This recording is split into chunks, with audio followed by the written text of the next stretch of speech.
Good. Wait, What happened? there. Oh, I was like, I need you to be the same size.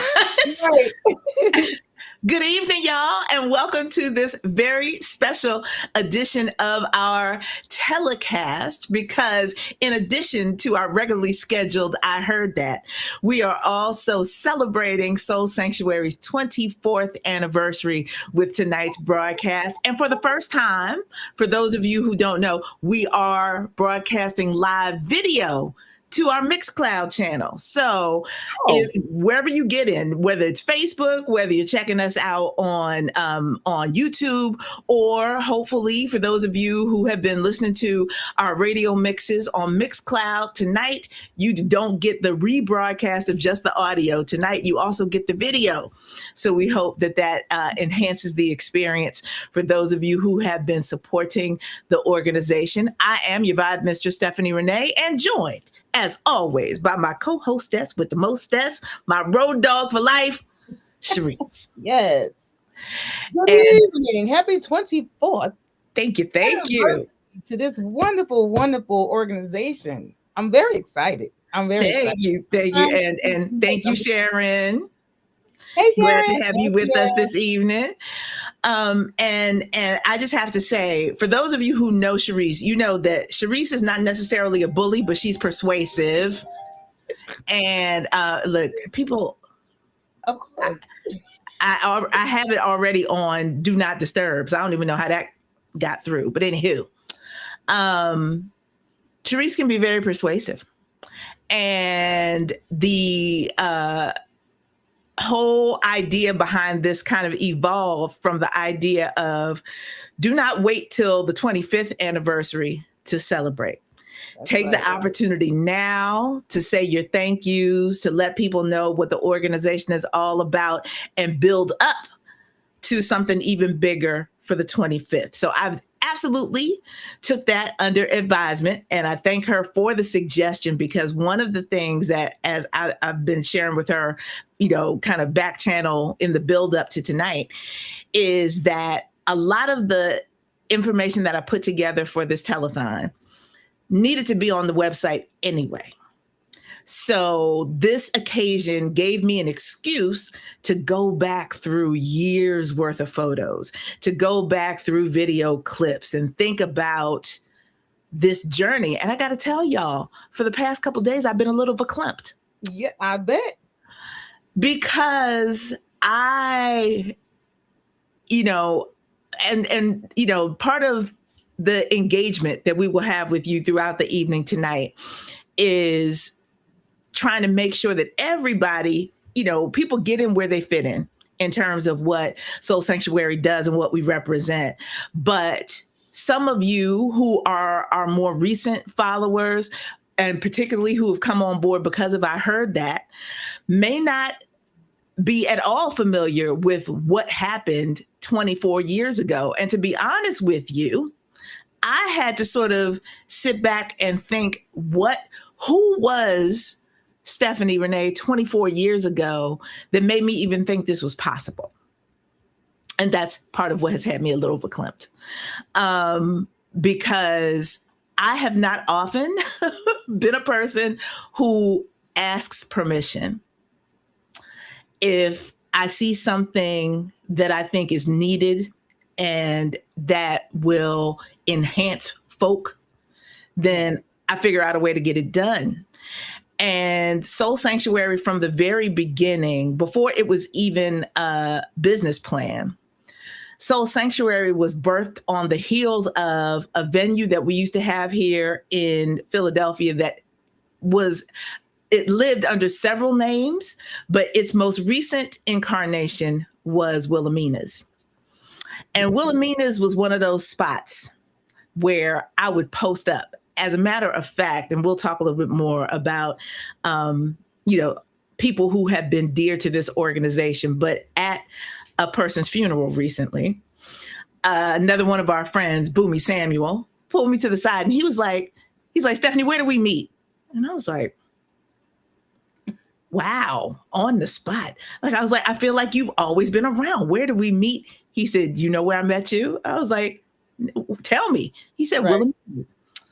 I said, I was like, likely posted up in the corner directly under the speaker. He said, yep. He said, that's exactly what I remember. Wilhelmina's was a lounge.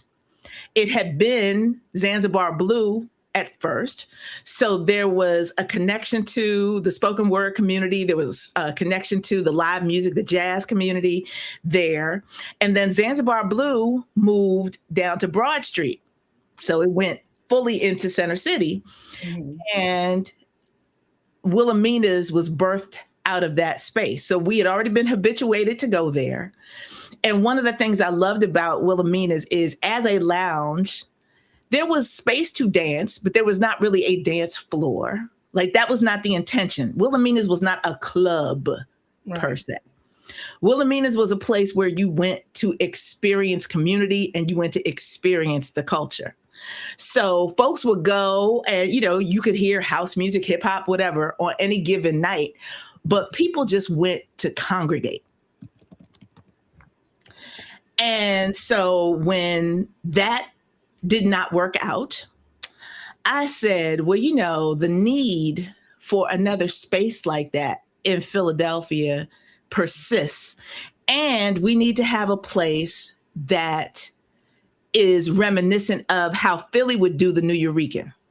It needed to be a place where you get a little something to nibble on, you get a little something to drink. But more importantly, you came specifically because you knew you were going to see something that you couldn't get anyplace else. And that was representative of what was happening in the cultural community in Philadelphia at the time. A home spot, a destination place to go where you knew you could interact with the culture. Yeah. And thus, Soul Sanctuary was born. And Sharice, besides Sharice being down and having my back for life, I remember very distinctly you bringing it was a family reunion. There's something was going on, and you came with a little crew. Oh, to the spot. I can't remember. I feel like we drove down. I don't think there was any other event going on. I think I just brought folks down. I'm not which do you remember what event it was? Because who knows? It's been a lot. Now I was gonna say, 24 years of doing this makes some of the specific dates and events a little blurry in my head. Yes. And like I said, I've thankfully still living relatively close by Philly. I'm only an hour and a half away. I've been able to come to different things, and I will bring, I'll bring some folks with me, Yes, you do. Always. Sure that always get hitting the road and coming on down. But so for those of you who are relatively new to this experience, one of the things I'll be sharing this evening are some reminiscences, if you will, that will introduce you to Soul Sanctuary. They're saying they cannot comment. Why not? Who can't comment? I'm not. Yeah, I was gonna. Yeah, I don't. I'm not sure. Okay. I'm not sure what the situation. Maybe if they're on Facebook, maybe the Facebook comments aren't coming through. I don't know. But Sharon's YouTube Yeah, is I working. always see Sharon. So yeah, not sure what the technical difficulty is, and that's definitely not something I can control from this side, unfortunately. So, if you all are watching on Facebook, maybe you want to pop over to the Soul Sanctuary Inc. channel on YouTube and check us there. But as you all are watching, and while we're trying to get this comments situation together, I'm going to roll the first package for you for this evening. Video for you all to check out. And the real kind of thought behind this is, if you don't know, now you know. These are some of the people. Actually, before I even do that, I should say that Soul Sanctuary's mission statement is to support the preservation and proliferation of positive soulful expression. Now, it didn't always say that. At the very beginning, it said to support positive urban culture. And then I had to check myself, because Carolina chocolate drops are not urban. Joy Oladokun, Carly Jepsen McRae. There are two country artist names that are very close together, and sometimes I get them mixed up in my head, but they're not urban. Right.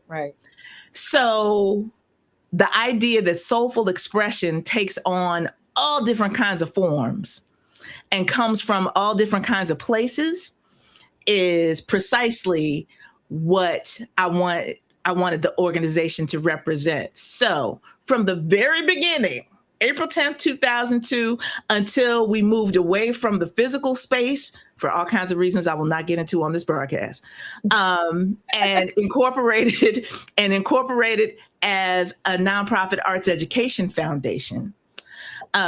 We had some really wonderful folk come through.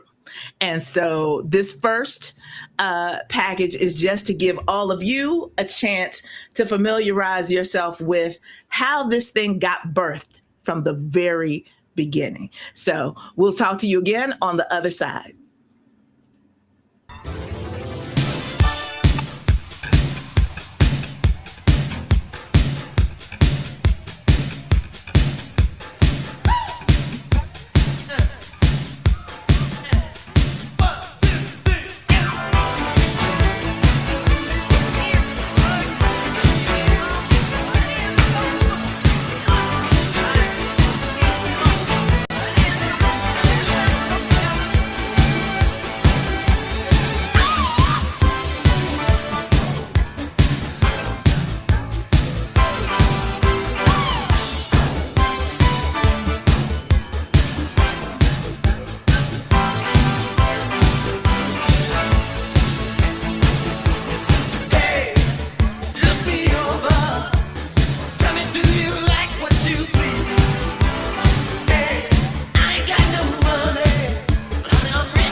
Thank you. That was, but just a little taste of some of the amazing talent that came across that stage. Some of those folks have gone on to be on Broadway, Yes. Grammys and Emmys and all kinds of stuff All of them. since our little humble stage.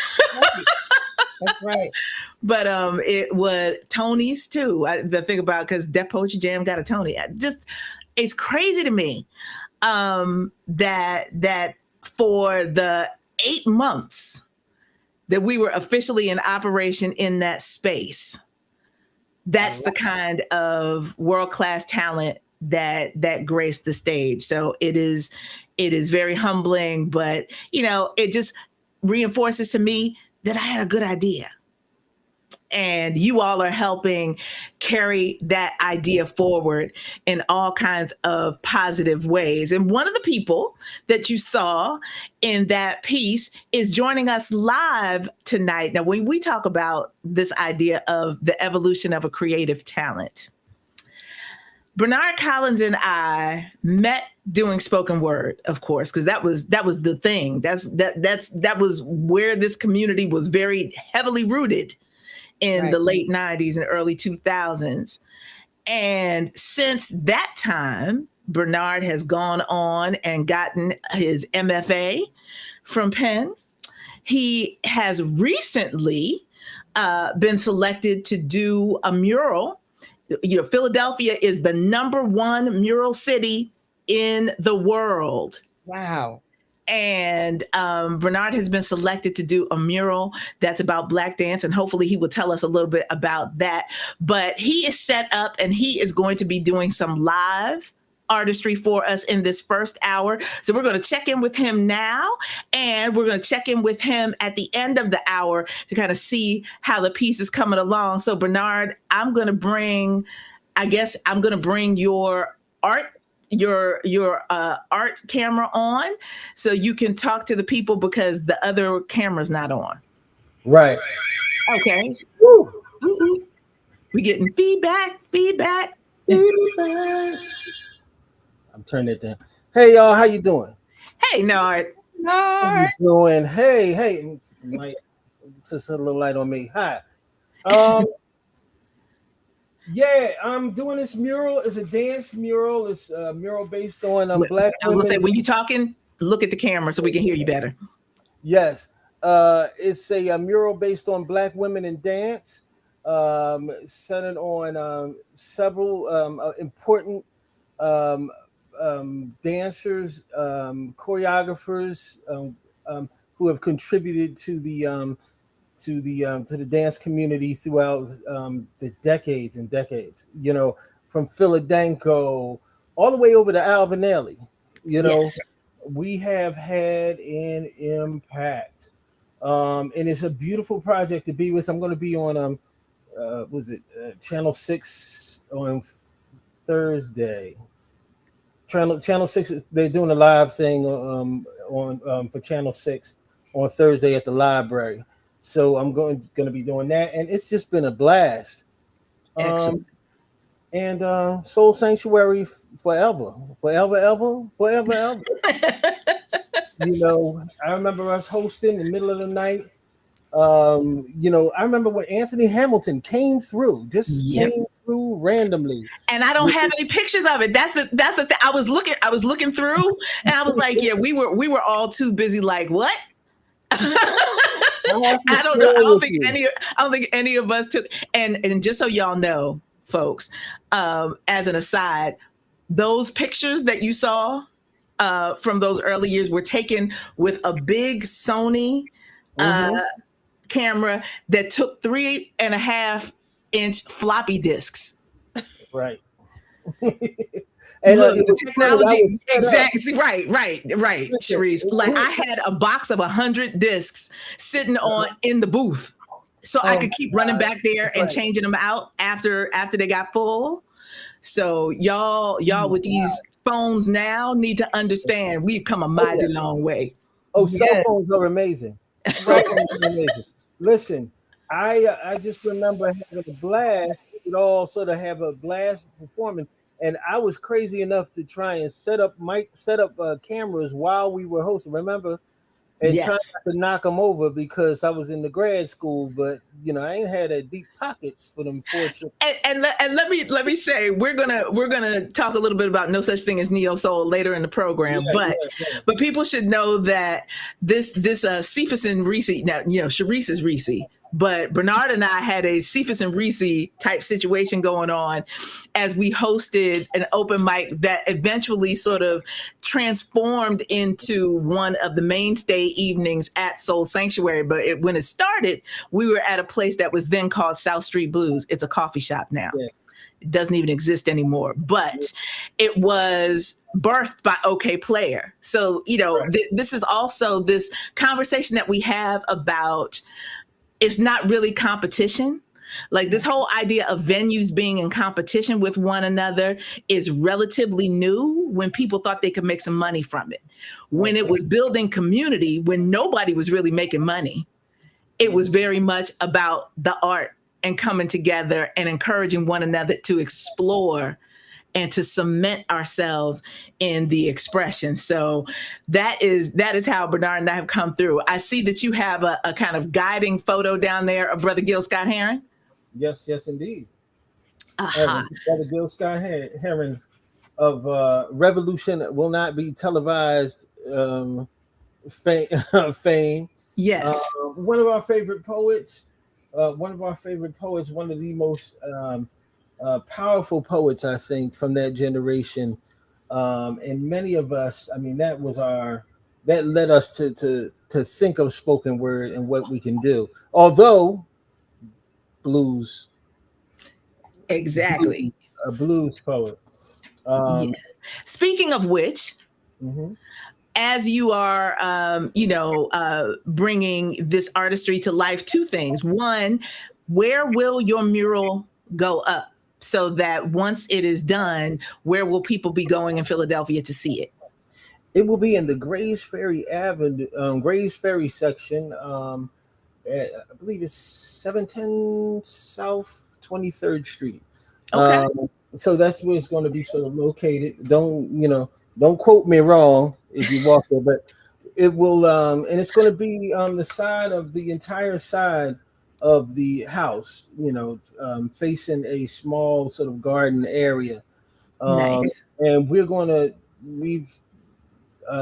sort of have a the 21st, Jane Golden. We're going to and everybody's going to have. We're going to have a what do you call it? A reveal party, I guess. I don't know what kind of color balloons you bust for that, but but it's going to be it's going to be really fun. So we're just doing any last minute revisions and getting the okay from everybody. But I heard today Jane saw it. She sort of is liking it. My dog is breathing like a stalker. I turned around like, what is going on? It is a little warm in here, though. If y'all see me glistening, is because the air conditioner here in the office that I should not have to turn on in April is very loud. So it's just the fan and the ceiling fan going right now. And I think my dog is a little warm. but Bernard, okay. I want to let you go ahead and get back to drawing so we can see a bit more of that piece that you're working on before you have to sign off at the end of the hour. But can you honor us with a poetic selection? Sure. I'm going to give you I'll give you an oldie but goodie. All right, I'm going to take me and Sharice off the screen so that we can focus on you. Okay. Bullets, they rang out in the night. Sirens sounded, brothers took flight. Crimson blankets started to spread. 3 boys crippled and 1 boy dead. Bottle breaks, it breaks a night silence, triggering potential violence. Out of nowhere came a swarm of heavily armed trained soldiers bearing guns and badges and blue uniforms. He knows they know he took a life. He knows his life he's thrown away. Knows they have more guns than him. He could rot in the cell or get blown away. Pittsfield alleyways passing by. In the distance, a mourning mother cries. Crackhead falls to the hard concrete. Body gets lifted up off the city street. Designer sneakers pound against black tar as a fatherless child stares in awe. Freeze! He did not hear. Mind had already been frozen with fear. Lifted his gun and intended to aim. By then the officers did the same. And when he fell, there was no pain. Around him blood fell like rose-colored rain. Thought of all the grief that was caused that day. And shut his eyes tight for the very last time. And silently drifted away. And silently drifted away.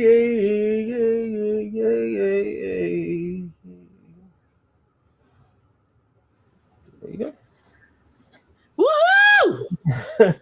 Nice. Yes. Indeed, indeed. Blues poetry from Bernard Collins Jr. He is working on a live piece for us as we speak of a self-proclaimed bluesologist, Gil Scott Heron. And so we are going to let him work on that piece, and we are going to come back and chat a little bit more, but we will check in with him closer to the straight up 8 before we have to let him go on with his evening. And Sharice and I will continue with the telecast. So thank you, Bernard, and we will check back in with you shortly. All right.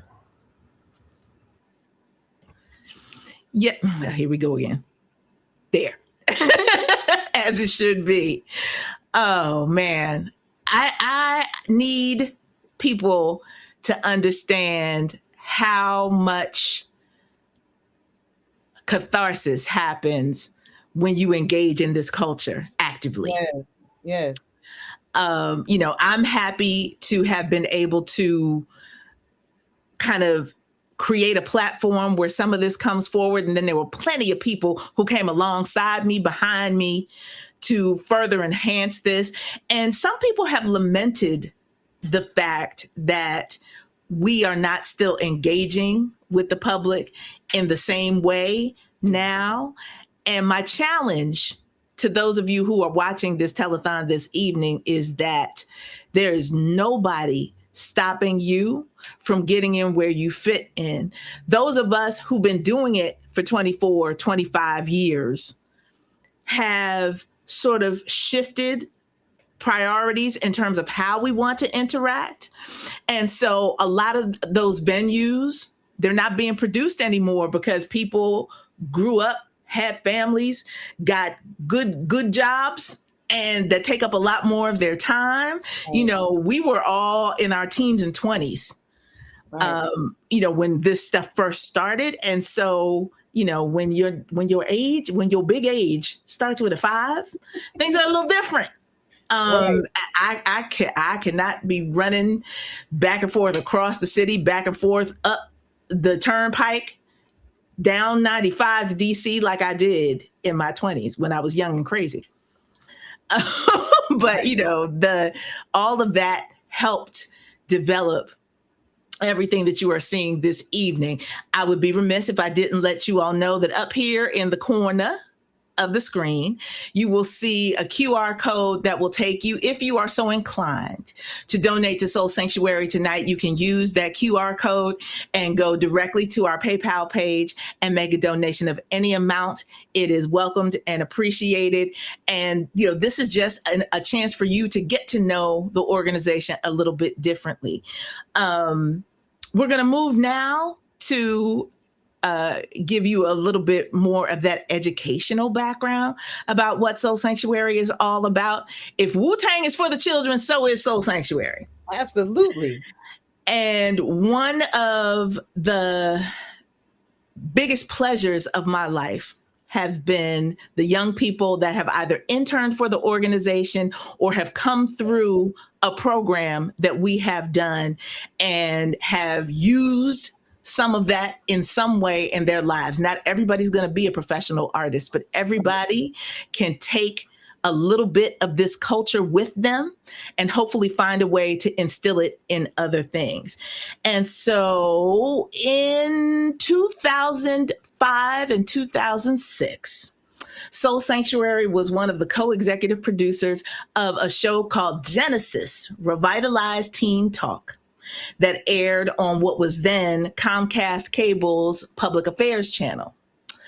And I was at the time teaching also with an organization called Project Home, which helps to move people from homelessness into stable housing and to also infuse the community with tools necessary for their future success. So I was the digital video and journalism instructor at this program. So this talk show was born out of that experience. Some of my very talented students in that program, along with some other ones that I found out in the world. And I was like, you must come and be heard. And so we created this opportunity for them to talk about subjects that were incredibly important to them in a way that could instruct us older folks and hopefully enlighten their peers and us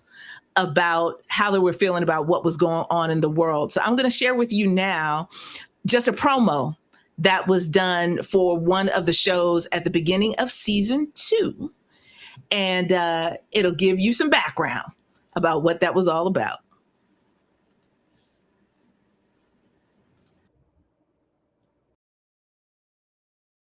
Genesis.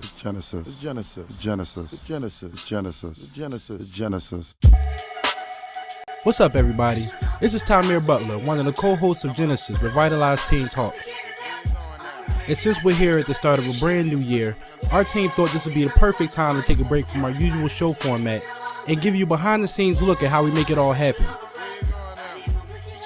Over the next half hour, we'll bring you into the inner world of Genesis. You'll learn more about me and my fellow co-hosts, why we think it's important to give young people in Philadelphia a chance to have our ideas and voices heard on the air, how we come together to decide what topics we discuss on each episode, show you the dedicated adults of our production team, and give you an idea of what to expect from future episodes later on this season. So don't go anywhere. We'll be right back with more Genesis from the inside out. Come on.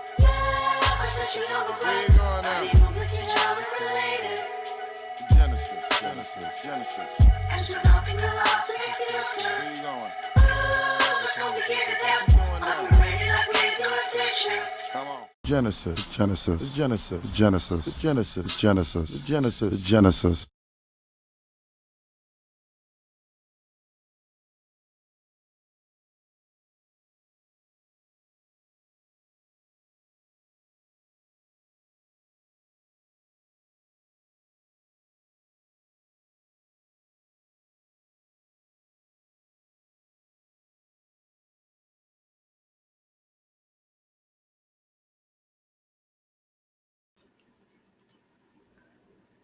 So first of all, MySpace. This is why I tell you I've been getting I'm like, oh my God, how much time has passed. So I would be remiss if I didn't say special shout out to James True Jones for designing the Genesis logo, to Gino Richardson and Erica Hawthorne Manone and Joe Martin, who were the other adults on our advisory production team who came week after week in that room while we hashed out how our young people were going to approach their subjects and how they were going to deliver this stuff on camera for the show. And listen, I'm proud of all of my babies, but I have to let you know that Jasmine Martin, so her dad, Joe, was the one, he brought her to those meetings and he stayed and he was invested and involved in making sure that all of our young people had that kind of input. And that male input in the room is really important and special. But Jasmine, if her name might sound remotely familiar to you, it's because she is the person that co-wrote Black Thought's memoir. Wow. Exactly. So, you know, I just, and this is not something I gave her. This is just something, I was one stop along the development of this incredibly gifted young lady's life. Yeah. But I'm so I was so overwhelmed when I was like, like, That you is know, amazing. this is what she's doing. So all of the levels of investment and involvement. Tamir's a daddy now. You know, his mom sang with an a cappella ensemble that I used to direct called Urban Harmony. So, you know, the cross-pollination of these efforts is so deep. And yes, Tanya, we can see your comments now. See you. So thank you for chiming in. Hey, Jimmy. We were hoping that Jimmy was going to be able to give us a live musical selection as a part of the telecast, but he is out of town. But we appreciate you chiming in and checking us out during the telecast, dear. So thank you very much for being with us. And yeah, so that is one. That's the more historic, I guess you can say, involvement with young people that we've done. We've had another one much more recently, just 2 summers ago. Thankfully, and this is a shout out to Daryl DeBrest, who put Soul Sanctuary together with the Leon H. Sullivan Charitable Trust for us to pilot a program that I'm hoping we can bring back in some other form in the not too distant future. But many people, and myself included, honestly, until I really started going down the rabbit hole, do not know the incredible impact that Leon H. Sullivan had on this world. I can't just say Philadelphia. I can't just say this country. I mean the world, because he trusted and believed the first Black board member of General Motors and a reverend led Zion Baptist Church here in Philadelphia from West Virginia originally. And if you know West Virginia, you know Black folks in West Virginia are coming from scraps. Yeah. But he rose up through the ranks in all the ways and believed to his soul that the only way for Black people to succeed was going to be to invest in our communities, to train ourselves in how to get those good jobs, and how to develop processes for multiplying investment in ways that can create substantial change in our own neighborhoods, in our own communities. So there's a 360 plan that I'm not going to preach about right now, but I'm just letting you all know these are all things that in this moment we are in, with 600,000 Black women, myself included, who have lost a job since this administration got started. For all of the people who are trying to figure out, like we did during the pandemic, how do we turn a bad situation into a moment of gain in some kind of way? Right. For our community more so than ourselves individually. This is what Leon H. Sullivan preached. He preached it from the pulpit and he preached it in action. Progress Plaza in North Philadelphia is the first Black-owned strip mall in the nation. And it's right here in Philadelphia. It is where, if this had been an in-person event, it is where this would have been held. But I say all that to say that the Charitable Trust and Soul Sanctuary partnered on a program that we called RAISE.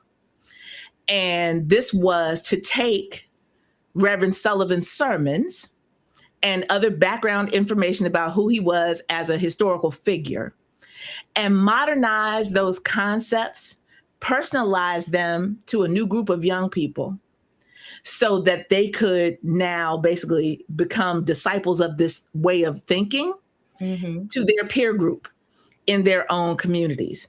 And so we had the pleasure of working with Hezekiah, who, if you all know Hezekiah Davis III, was our producer who gave us tracks. He gave us beats, bars, to write our own pieces with that were inspired by some of Reverend Sullivan's sermons.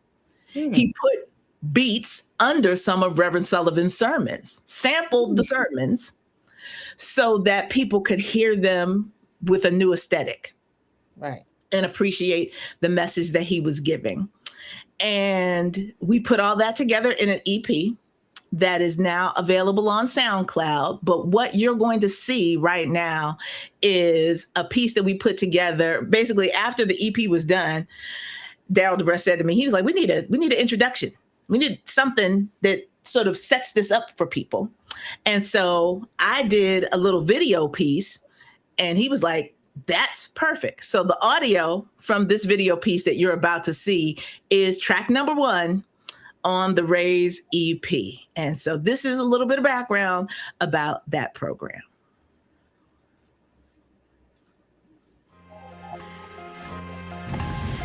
Hi, I am Stephanie Renee, the Vibe Mistress and CEO of Soul Sanctuary, and I am the administrator for the first cohort of Raise.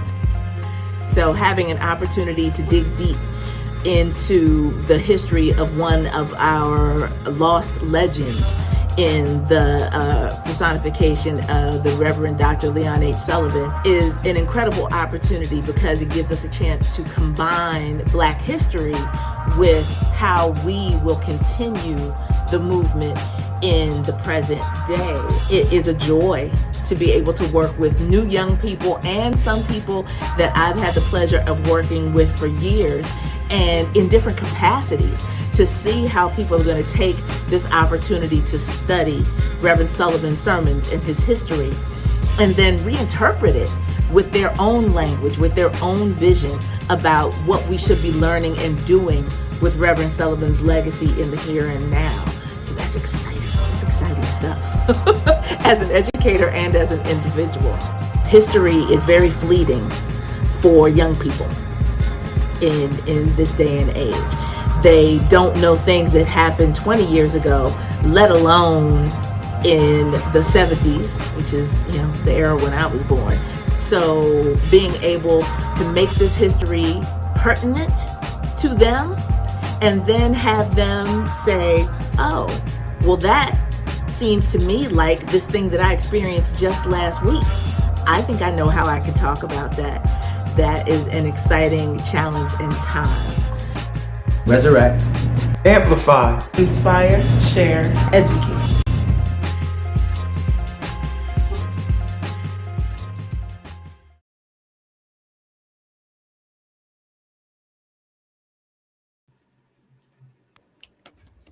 You got that? Resurrect, amplify, inspire, share, educate. That's Raise. And we would love to be able to bring that framework to anybody's organization, any group of young people, any group of elders, because there are plenty of elders who don't necessarily know who Leon H. Sullivan was and all that he did as a part of his career. It was Leon H. Sullivan's activism that was one of the catalysts that helped bring down apartheid in South Africa. Because he understood that we can march in the streets all we want to. Until you hit their pockets, people don't hear you. That's right. And so this idea of cooperative economics and getting big companies like GM and others to buy in, John Deere, who had a plant in South Africa, for them to say, until we can hire the Black folks that live here, we can't do business here. That's a big ask. It was a huge ask. And Yes. Listen, in this era that we are in right now, we know that there are universities who've been running scared, afraid that their public funding is going to get cut off because of what this administration has been doing. Right. There were universities that signed on to his Sullivan principles in order to make a stand against the evil of apartheid. We can do this stuff, y'all. We can do it. Look what we did when we decided we weren't going to go shopping at Target. Look what we did. I know. Got folk quitting. Yes. Got them turning to hip hop to try and lure you back in the store with all these damn commercials. Right. Listen, we are so powerful. And we need to know that the inspiration that we have to do some of these things is not new. We need to stand on the shoulders of those ancestors, those elders who went before us and showed us how to get it done. That's right. We just need to put those principles into practice now. So I feel like I'm going to pause, Sharice, because I've been talking a lot. Okay. And thank you everybody for chiming in and sharing your well wishes.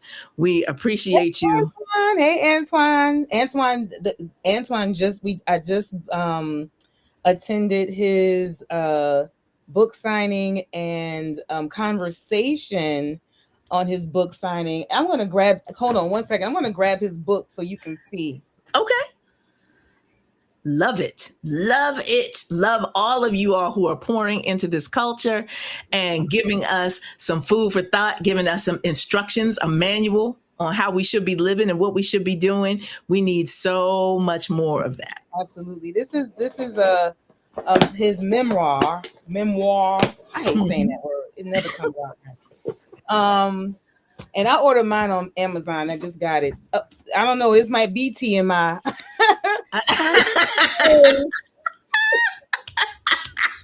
was like, oh my God. There's no nudity on this picture, but I don't even want to have the suggestion of it. Oh, none. However, this is the book, and it's called TMI. Let me give you the entire TMI, A Fifth Step. That's the name of the book. Look, Antoine, don't be bashful now. You put the picture on the cover of the book. Listen, I just got this book. The book signing and conversation was on Sunday. I just got my book yesterday, and as you can see, I'm just taking it out the box. But I can't wait to read this book. It's absolutely wonderful. It's a memoir. I'll just say that. Yes. Okay. So it's personal. And his YouTube name, as you see, is Brick City Monk. This is a person who has lived a very full life, who has, I said during his the conversation that, so many times we see people in where they are right now, and we can't even fathom that they had anywhere near the same life experience that we've had. You couldn't possibly have gone through it. I went, yes, I could. Mm-hmm. And so this is kind of like, in a nutshell, that's what this is. This is letting people, as he said, learn dimensions. There are more dimensions to those people who you see a lot of times, at a certain level or from a certain perspective, gaining more perspective into them as individuals. And this is something that I cannot wait to crack open. Very good conversation yesterday. Again, you can find it on Amazon. Well, I got mine on Amazon, and you can look it up. TMI, A Fifth Step. And anyway, that's it. I just wanted to throw that out there. Yes, listen, we got to big up the people who are out here doing the thing. When we say we champion the arts, this is what I mean. Every expression of the arts, whether it's music, dance, painting, poetry, writing, this is all what feeds the soul. It really does. And this is in learning, getting for someone to be so vulnerable to share so many things about themselves that years ago it could bring shame. You could be embarrassed about it, but when someone shares the truth, and I took this from a page from my niece when she says, people always say, you're living your truth or you're sharing your truth. It's not your truth, it's the truth. Yes. Truth is just that. It's just that. So yeah, this is a book that I'm very excited to read. And again, it's going to be a little backwards, but this is the book. TMI, A Fifth Step. DVS Ahmad is where you can look it up on YouTube, on Amazon. Yes. And if you want, you can screenshot and just know that you're reading it backwards. Yes. But yes. Absolutely. This is a book worth getting. You're not going to break the bank with it. And as you can see, it's a page turner. So all the reviews thus far have been 5 stars. So it's definitely worth it. And again, like we were saying, it's cooperative economics. Let's keep our dollars in our community. Yes. We can gatekeep that. We're like the only ones who get admonished for gatekeeping our dollars in our community. Don't nobody say nothing about when you go to any larger city and there's a Chinatown, it's Koreatown, it's Little Havana, there's little everything, little little China, everything, and other people from other communities can come into our community, set up shop, and do very well. Come on, preach. I said, I don't have my tambourine here. And they take the dollars that we give them and do what? Take them to their community. They take them to back to little Chinas and little Havanas and Absolutely. and the Koreatowns and the things. And so I wish somebody would say something to me about promoting a Black-owned business. I wish somebody would say something to me about bigging up a Black author, a Black creative in any kind of way. I am there. Okay.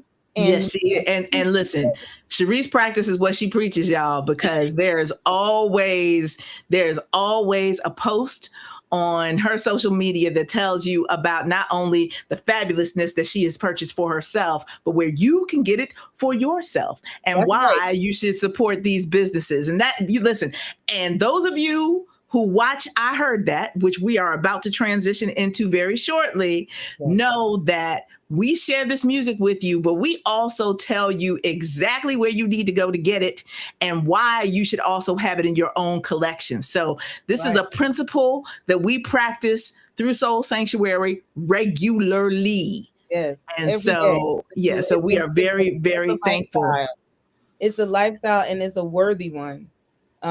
We should absolutely gatekeep our dollars because our dollars circulate the least amongst every race. Amongst all races, our dollars circulate the least in our community. The least. It lasts that long because we go as soon as we get paid. We ain't talking about bills. I'm talking about the things that we decide to purchase. Yeah. We'll purchase from everybody, but everybody doesn't purchase from us. And that's the reason why you can have a restaurant, a nail shop, a hair store in the hood, the hoodest of hoods, and make money hand over fist. And the surrounding area can look terrible because the money that would be invested in that neighborhood, in that town, in that city where you are setting up shop ain't getting invested in because all the money is going to you, and then you take it in. And now, listen, I want to piggyback off of that in the context of Soul Sanctuary. I told you, I'm not getting into the dirty details, but the reason why we don't have a physical space anymore is because sometimes our people do dirty business. And if the organization's called Soul Sanctuary, the last thing I'm going to do is have that organization associated with shady business. Right. So there had to be a separation of the venture from the name and the mission. Gotcha. And that is why the programming that you are going to see little tidbits of tonight has stayed integral to who we are. Not nonsense. Right? Not the commercial stuff that people are doing that has no soul, right? That has no intrinsic value. Right. We couldn't be about that. So we had to reconfigure and make sure that what we were doing is true to the mission of why this organization was started in the first doggone place. And so we are here at the end of our first hour. We have to get ready to let Bernard Collins go. And I see him now holding up a pad, which means that let's see. In that little bit of time, Bernard, I'm bringing you back on camera. Oh my gosh. Oh my God. He makes it look so easy. And those of you who were here when we first brought Bernard on saw that there was almost nothing on that paper when we cut away. That is what he did in about 20 minutes. Yeah. Oh, wait, let me reconfigure the screen so that we can see that large and in charge. That's beautiful, Bernard. In It's- blue for the blues. You know, Gil Scott Heron. Okay. Yes, absolutely. And so, we want to, again, I know Bernard has got to run. Bernard's a busy man. We told you that that he is working on this mural. He's got a lot of, press stuff to do in conjunction with this Black Women in Dance mural that he's working on. And we are going to beam to him that this is only the first That's right. of a bunch of these opportunities where his amazing artistry can find a larger audience and get him some commissions, That's some more right. paid commissions to do right. what you do. Yes, you gonna talk to the people? There you You go. know what? Turns out they told me at Fleischer Art Memorial, I done taught 140 classes.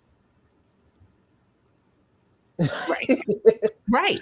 Different classes. We were all sitting there. They were like, "You done taught." I've been there since about 2006. And I have no sign of stopping. I'm there. You'll see me either teaching, or if you catch me out there exhibiting, and you catch any artist out there exhibiting, pick up a piece of work. Like you were just saying, that kind of idea and concept of cooperative economics helps. It helps. An artist survives on commissions for things that we do. It helps. It buys brushes. It buys time. Yes. It pays taxes. Show enough. Since this is blue, we in the blue. You know what? Let me do the blues real quick. Yes, sir. Saturate my soul with the blues. Gritty self-pity, me and you blues. Tales of paying dues, the rotten paths we choose, cloudy vision, bad decision blues. Gently squeeze my memories till cold wet regrets ooze down past my shoes. Frustration penetrating my pseudo-cool soul, leaving it bruised. Least for a little while, happiness became crappiness and inverted my smile. Drown my thoughts in a river called the blues. Blues like tight shoes on the long walk back with the hell. Suffocate me with the love that I knew so well. Transform champagne into water out somebody toilet. I offer honey the whole soul. She put in a little pot and she boiled it. Now she looking for a new heart to score. Baby, the blues is what it's called. I want to ride the blues like a hot air balloon. Pitch me a tent in paradise and then stay there. But if love is to survive, then after I arrive, baby, the blues won't ever be played there. Put your foot up in my ass with the blues. Roll me in a pile of broken glass called blues. That sadistic son of a bitch called blues. Brass knuckle bearing fist called blues. Champagne glass filled with piss called blues. And still I decide I'm gonna play, knowing damn well I'm gonna lose.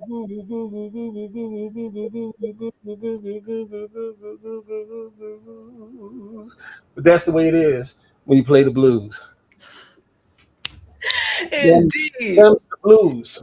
Indeed. Bernard Collins Jr., I love you to pieces. I thank you for sharing your time and talent with us for this Soul Sanctuary Telethon this evening. And we will be reminding people as you get closer to the date where the reveal party is happening for this Black Women in Dance mural that you are working on, so that folks can come down and see it, support you, and celebrate this opportunity that you have for your work to be life-size, humongous on the side of a building size, Yes, I can't to wait. delight Philadelphia residents and visitors. It's gonna be monumental. It's gonna be monumental. Yes, and And you I are so appreciate that. deserving. You are so deserving of all the things, good sir. Thank you so much for being with us tonight. Teresa, awesome. You're so fun.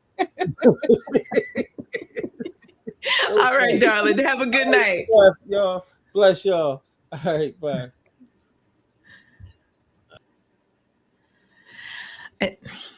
I know. I keep getting small. I know, getting shrunken. Whew. So much history there. And with him and all the wonderful things that he does. And y'all, his wife is a doctor. Yes. pediatrician. So there's a lot of talent in various directions in that amazing family. His oldest daughter is a dancer. So there's all kinds of stuff going on. The talent is abundant. And that brings our first hour of the telecast to a close. If you are just joining us, we are about to shift into I Heard That. But before we get to that part of the program, this is my chance to remind you that tonight's telethon is about supporting Soul Sanctuary, a nonprofit arts education foundation dedicated to the preservation and proliferation of positive, soulful expression in its many forms. And we are going to show you some more of that work. We're going to share some music with you very shortly. But in this transition, I'm going to give myself a chance to sort of freshen up. Sharice, we're both going to take a moment to woosah. But while we do so, before we shift into I Heard That, next up for your viewing pleasure, if you know the necessity of making sure that our expression is captured because we have such a need to fight our erasure on so many different levels. And so one of the things, people, if you go back and look throughout Soul Sanctuary's history, you're not going to see a whole lot of pictures of me because it was not my goal to be jumping in pictures with celebrities and all the things that are going on. But it has absolutely been my goal to capture some of these performances and conversations so that people can run it back and understand the beauty of seeing and hearing from someone in that moment of creation, in that moment of expression, and preserving that for posterity. And so I've got a little reel here that we'll share with you. Consider this sort of like the interstitial. Some of my favorite live performance opportunities that Soul Sanctuary has been involved with capturing and sharing with you all over the years. It is about 9 minutes. And then on the other side of that, we jump fully into tonight's edition of I Heard That. So enjoy seeing, hopefully, some of your faves in this reel and some people that maybe you've never heard of, but hopefully you will look them up after tonight's telecast. And we'll be back on the other side to begin the next phase of our program.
Me and Steph are here at the Painted Bride in Old City, here for their 42nd season opening with the phenomenal harmonicist, jazz harmonicist, Frederic Yonnet. Well, I was gonna say with the French accent, no less.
Church, how y'all feel?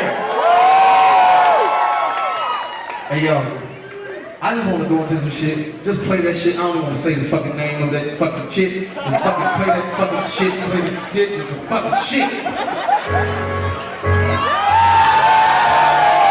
One time. Look alive, y'all. Just in case you didn't know, you're now tuned to the sounds.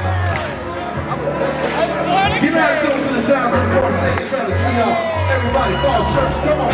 One time. Come on.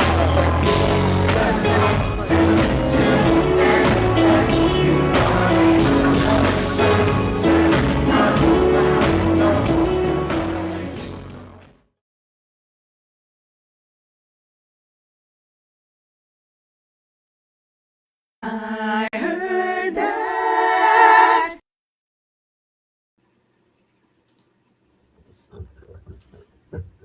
And now, for those of you who are just joining us, welcome to tonight's telethon for Soul Sanctuary. And we have now transitioned into our regularly scheduled programming on a Tuesday evening, every other Tuesday. Sharice and I join forces to present to you I Heard That, which is our opportunity to center around the theme and encourage you to listen to some of your favorite music with brand new ears, or to indulge in something you have possibly never heard before and to really soak it in for the first time, but to listen and feel the music.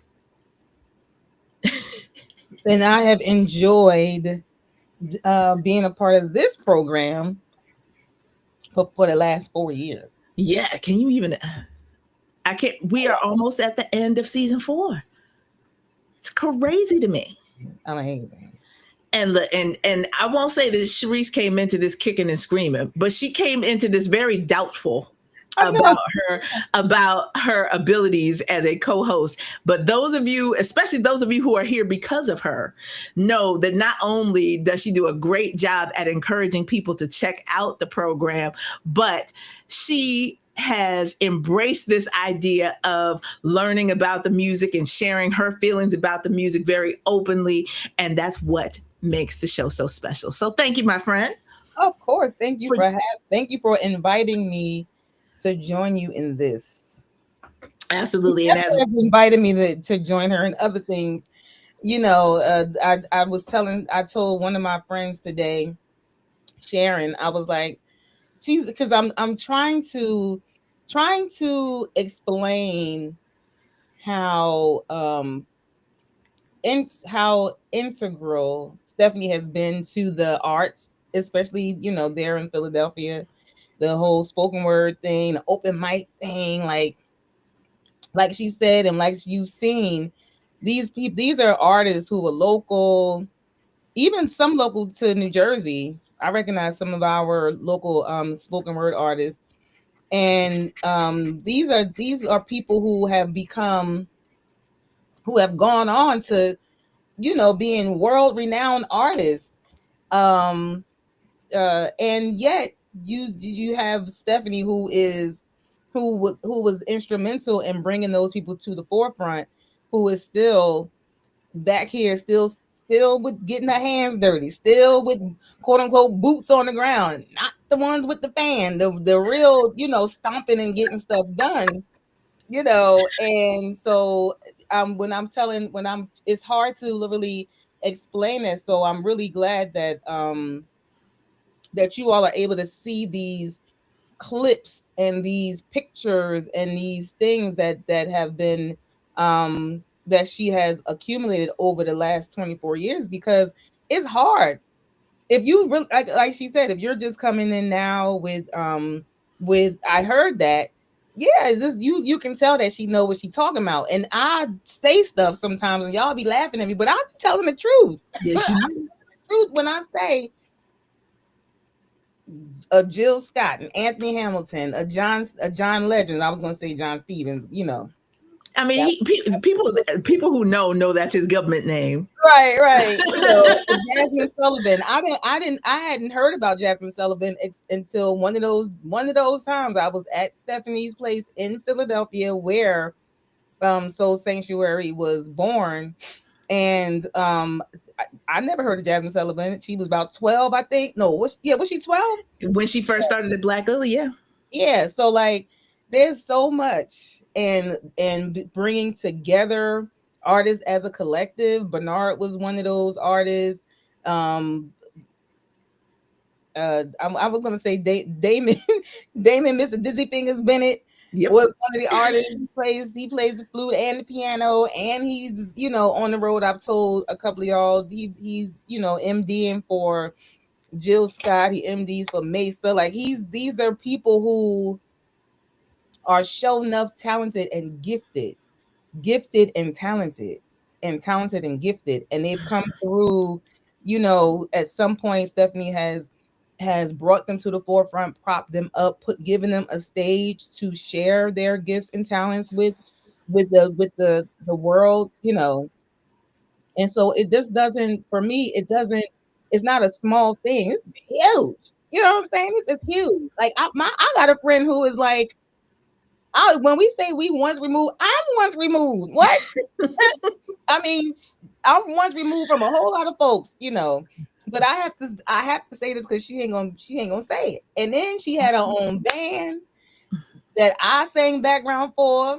Then she brought all of those people together. What was it? Mosaic, the CD that I couldn't get my hands on tonight. I was over there about to hurt myself trying to find, like, where's my CD? It's here somewhere. It is. It's in my iTunes. Then I do have this. I did grab a hold of this. This is yep, I'm doing it. We got some, you know, I'm gonna talk. This is Tuning Forked Tongue. This is Stephanie's project from. See that? This is her project from what year was this? 04 maybe? 2003. Creator's Child. Oh, maybe that's what it's under. I'm gonna go. Next time we get a break, I'm going to see if I can look under Creator's Child. Anyway, see how she do? I don't care. You know I don't be caring. But yes, this woman has done so much for the arts. If you are an arts lover, like I am an arts lover, then this is a person who you will want to Thomasina. put a name on something. Okay, Thomasina, I know you. The gem dropper, I know you got yours. But yeah, if you see her name on something, I encourage you to go. And because this is the 24th anniversary, and because this is a telethon, please don't forget to use the QR code up there in the corner of your screen to donate to Soul Sanctuary. You see what has been done over these past 24 years without your donations. If you haven't donated, I'm saying I donate, but I'm just saying there's a lot that has been done. Just imagine what still could be done if we all put a little bit in the pot. I'm just saying. You know, again, we just talked about, you know, our collective economics. We just talked about gatekeeping our dollars and keeping them in our community. And I'm not bashing anybody else's community, because we if nothing else, we in our community could support everybody. We support everyone. We don't not support anybody. Every race, every faith, every community we support. So there's nothing wrong with us reminding ourselves that we have to support ourselves as well. It doesn't mean don't support anybody else. By default, we supporting a whole bunch of other choice to support ourselves, and that's what I'm encouraging everybody, especially everybody who's here, because I've sent you a link. I've told you about the show. It's so hard for me to explain the show. I'll be trying, but words don't come to me like that. But yes, you get. It's like it's very vital to us as a people. It's very vital to our children to be exposed to the arts early in life, yes, and engaged in the arts early in life. If there's anything you can do, we have somebody on here Bernard is about to do a mural in the Grays Ferry area. That's like right outside of Penn's campus. Yep. Like right there, you know, so this is something that's been going on for a long time, and I feel you should want to get in on it. You know, you have to say that. Oh, I know that. That's I know that organization. Yes, Soul Sanctuary. I know them. Stephanie, that's the woman. What? She's been doing this for a long, long time. So anyway. But the QR code will be present all night for those of you, if you would like to share. If you need a link, I can put that in the chat as well, and I guess you can copy and paste it if that works better for you than the QR code. But we will continue to share that with you this evening. But our theme for I Heard That this evening is, and the year was. We're going to take you back to 2002. We're going to give you a reacquaintance with some of the things that we were jamming to as Soul Sanctuary was opening its doors. And if you are like me, looking back at that list, I was like, oh my God, that was that year too? So, and when I tell you it's all going to come full circle by the end, trust me when I tell you that. So, we are starting with Sharice's first song for the evening. Is from a young lady who has been in the news very recently for releasing her own memoir. And some of us have been a little stunned by some of the information that she has been releasing in it. But if you know anything about Ms. Norwood, you know that she got a gift. And she has been in this game for longer than Soul Sanctuary has been around. So this is really wonderful to be able to have her included. Yes. I don't think I know one of my goals is with each theme to focus on artists whose music I haven't shared yet. And so I think I hit it with almost at least 3 of the songs that I'm sharing tonight. One of them I may have shared something from before, but for sure I'm almost sure I haven't done anything by Brandy yet.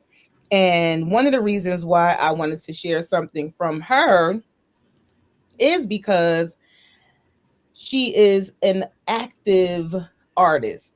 Yes. Not just with this memoir, but the fact that she literally was just on tour 5 minutes ago with Monica. And everyone who attended those shows said they were amazing, to the extent that she was wearing herself out, but this is a child star. She started out as an actor, and but she was singing when she was acting too. And then went on to become an amazing artist, one who, what they say, the Bible, they call her the Bible. Her style, the runs and stuff. She studied Whitney Houston, became an amazing artist.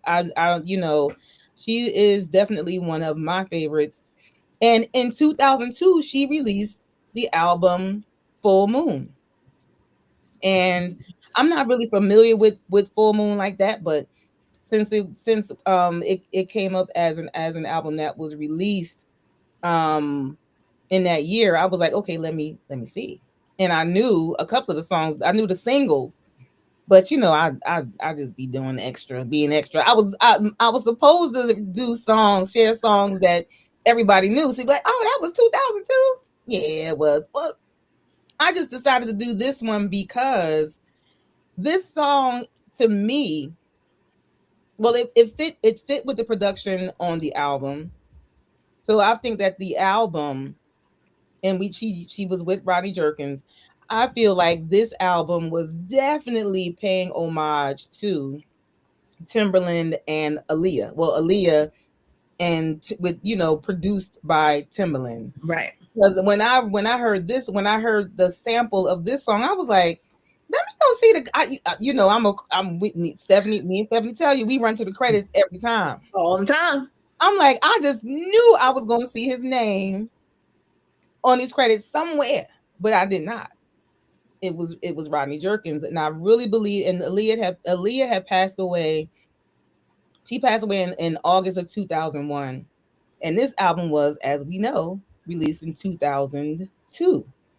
And I really believe that the album was, and particularly this song was released or was produced for this album for the project in honor of Aaliyah. Is when you hear it, you'll know what I'm talking about. The name of the song is Anybody. And as I've said, it's from our girl, Brandy. Yes, and that is how we are kicking off officially the I Heard That segment of tonight's program. Keep it locked.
Anybody?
I heard that.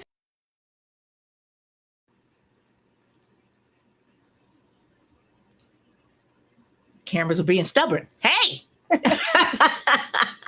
And yeah, you can definitely feel that influence all up and through that song for Yes. sure. The arrangement, the sure. vocal arrangements, the everything, the production, like everything. I Yeah. really feel I didn't see any. I tried to even look it up and see if there was, there was any discussion on it. And I'm like, it's just unspoken, because there's no way that you don't see Right. that. Particularly that song was very reminiscent of Aaliyah and Timbaland. Yes, funky goodness getting Yes. us kicked off today for sure. And And so, Brandy can sing anything. So I'm just saying. what'd you say? And Brandy can sing anything. So Absolutely. it don't really matter which way the producer goes, she gonna kill it no matter what. She got the gift and she got to use it. That is particular with her for sure. Yeah. And so you originally had a song from this producer on your list.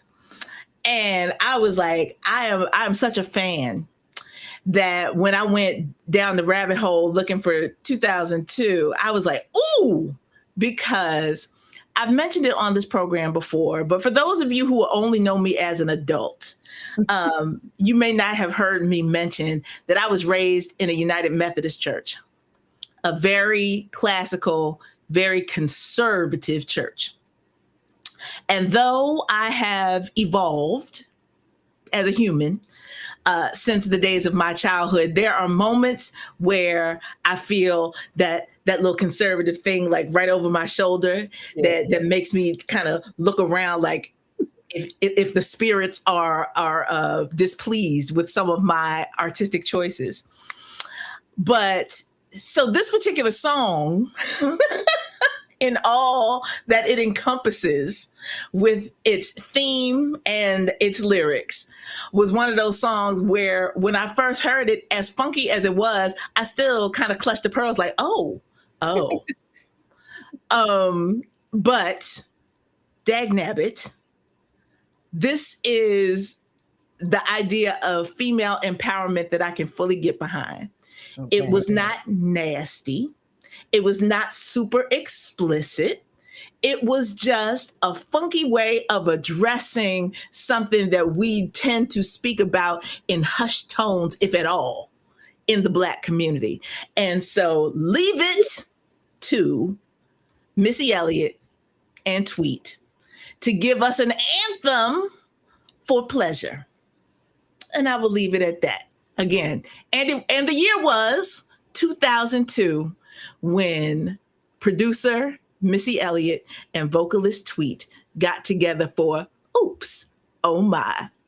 Let's do it.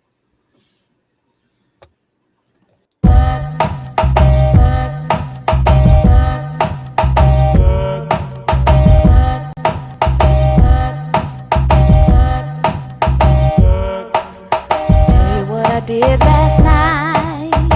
I came home, say around 2:45, still so high, hypnotized in a trance from this body, so buttery brown and tantalizing. You would have thought I needed help from this feeling that I felt. So shook, I had to catch my breath. Oops, there goes my shirt up over my head.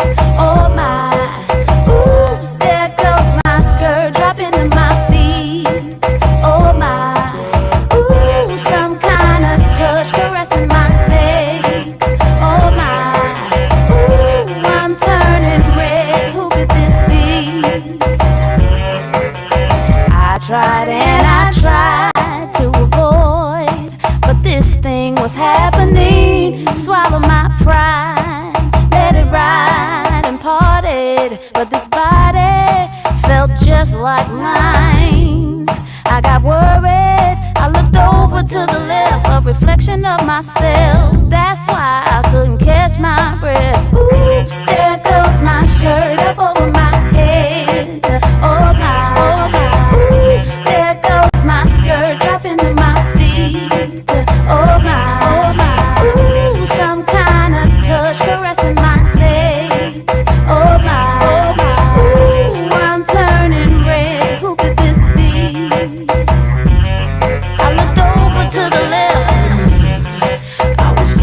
good I couldn't reject myself. I looked over to the left. I was feeling so good I had to touch myself. I looked over to the left. I was eyeing my thighs, but a pecan brown. I looked over to the left. Coming out of my shirt and then my skirt came down. Oops, there goes my shirt up over my head. Oh my. Oops, there goes my skirt dropping to my feet. Oh my. Ooh, some kind of touch caressing my legs. Oh my. Ooh, I'm turning red. Who could this be? Oops, there goes my shirt up over my head. Oh my. Oops, there goes my skirt dropping to my feet. Oh my. Ooh, some kind of touch caressing my legs. Oh my. Ooh, I'm turning red. Who could this be?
I heard that.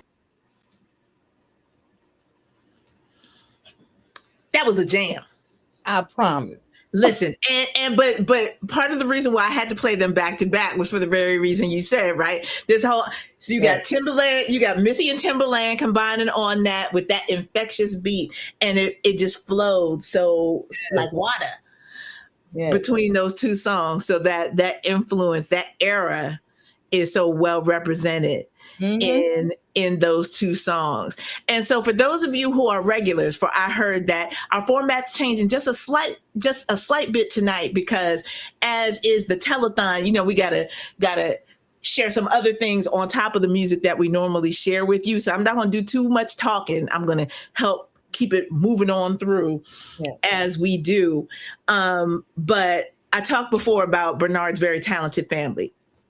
How they all have a thing, and you know, as you hear Bernard sings, his wife sings, so you know, like that it's just all in together. And one of the things that I am probably proudest of across the course of Soul Sanctuary's history is being able to dig into my family archives and put together an exhibit of work that features photography from my late great uncle, Maurice Sorrell.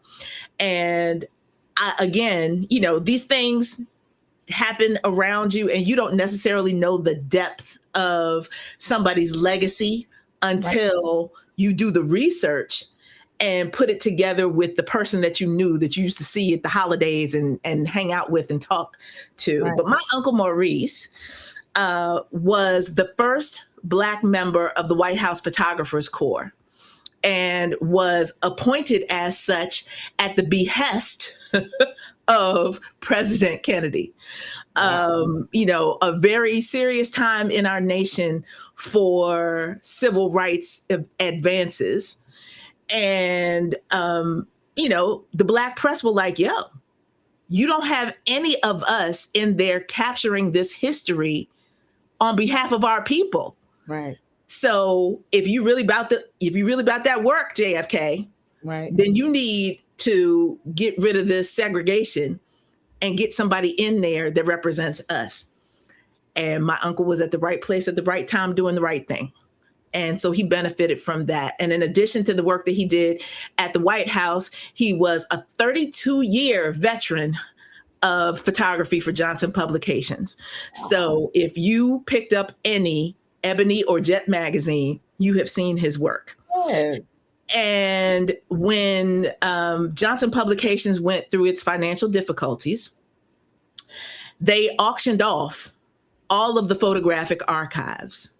So thankfully, and this is why we need to be everywhere, thankfully we had big time Black philanthropists leading up major foundations who got together in some back room somewhere and said, we're going to use our resources at these various foundations to buy the Johnson archives.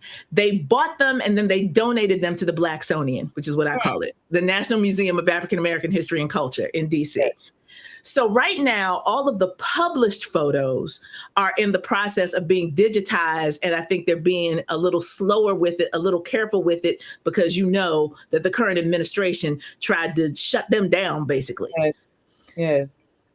So the photos that are a part of this exhibit are from my family's collection. These are outtakes of photos that my uncle gave to my aunt.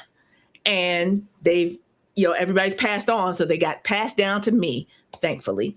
Mm-hmm. And so I didn't want to just hold on to them for my personal collection. I wanted the world to see them, have discussions about it. So what you're going to see is a little recap I did of the first time the exhibit was shown in 2018. Shout out to Aaron Levy and the good folks at Public Trust. Back then it was called the Slot Foundation, 40th and Walnut in West Philly, right across the street from the dorm where I lived when I was a student at Penn. These full circle moments, right? Yes. But this is just a little taste of some of the photos that were included in that installation. So you'll see some of the photos themselves, and then you will see people interacting with the work at the exhibit opening. So, this is really just, again, an opportunity for those of you who have not been involved with Soul Sanctuary throughout our history. This gives you an opportunity to see some of the other stuff that we do besides the show. So real quick little recap of the exhibit here. There is suffering in the streets, Our leaders say, let it be. We the people don't agree. For this suffering, there is no need. But they'll wait until there's a revolution everywhere. Burning of property, more homeless people lying in the streets. So forget about your wealth. Won't you just get up and help before history repeats itself? Back to when, if you tired of the man, if you want to change his master plan, want somebody lend a hand. Back to when we the people cry in vain. We beg our leaders to see reason, to show a little pity. For this suffering, there is no need. But they'll wait until there's a revolution. They want revolution everywhere. Burning of property, more homeless people lying in the street. In the streets. In the streets. Our leaders refuse to listen. They refuse to listen. They say we the people cannot win. But we will fight until we win. And we will not stop complaining. No.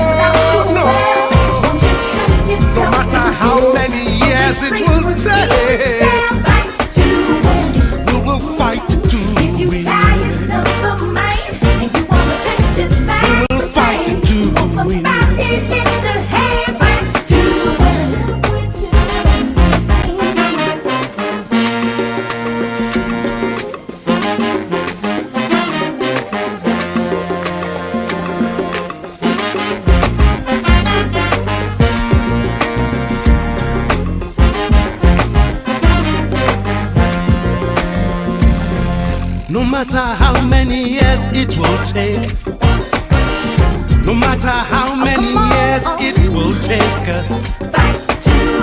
no matter how many years it will take, we will fight to win. About your wealth, won't you just get up and put yourself to the side? Hands high. We will fight to win. You wanna change his master plan? Want somebody lift a hand? Fight to win. Come on. So forget about No matter how many years it will just get up and history repeats itself. Fight to fight to win. If you tired no matter how many years it will take. somebody lift a hand. Fight to win. So forget about your wealth.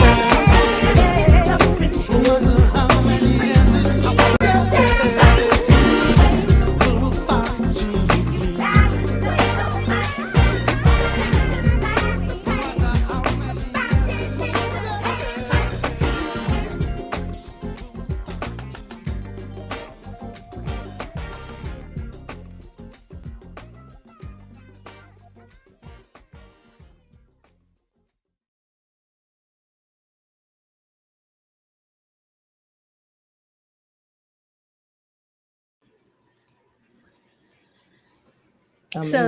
So just a little recap. Listen, Uncle Maurice was 5'3". He wasn't Really? little dude, but do you understand the temerity it takes to be able to fight your way through, elbow your way through a crowd of people that don't want you there anyway, Right. in order to get the shot and sell the shot? And so much of that was, you saw him in several of those pictures, little dude who was comfortable around anybody and able to get those pictures that capture the history of our people. And Yeah. so I'm just glad that those photos were not collecting dust somewhere anymore, that they have been out in the world, been displayed. And so we've, since the opening in 2018, we've done an installation at the African American Museum in Philadelphia, at the McCool Cultural Center at Penn. I've done digital presentations at Swarthmore, all over the place. So I say all that to say that if you are a member of an organization that could use some of that history, I'm happy to put a digital presentation together or a physical installation and come talk a little bit about my uncle and his work. It's awesome. And I get it honestly, y'all. Yeah. This desire to preserve and share, I get it very honestly. But we're getting back to the music now, and we next up for Sharice's list, we had a conversation about this because Versus recently came back onto the scene and featured this particular artist as a part of that battle. We know it's not a battle, it's a showcase, Right. of these artists' work. And so it was, I put a smile on my face to see him as a part of your list. Yeah. So the song, I have a theme within a theme. My theme for these 2002 releases was that these artists are still active. They're still out here and still doing very well, still sounding very well. It's like, we are grateful to have them still around, and they need our continued support. So, Tyrese has an amazing gift. So many of us were introduced to him in the Coca-Cola commercial when he walked to the back of the bus. He came on the bus with that beautiful skin, that beautiful smile, and sang his way into our hearts first time. And it's so funny when younger people don't even know that he's saying, like, how but they Well, would. I mean, those Fast and Furious movies and Baby Boy, are part of the canon at this point. Exactly. So they it's like they do the same thing with Ice Cube and LL Cool J, but so it's sometimes when I did watch the verses, and the whole time I was like, I felt like Roy Jones Jr. Y'all must have forgot, I'm like, I know y'all ain't playing on Tyrese's name like that. I know he done had some issues. Okay. But there's no denying this man's gift and talent. Yep. And he don't have to do no whole lot of.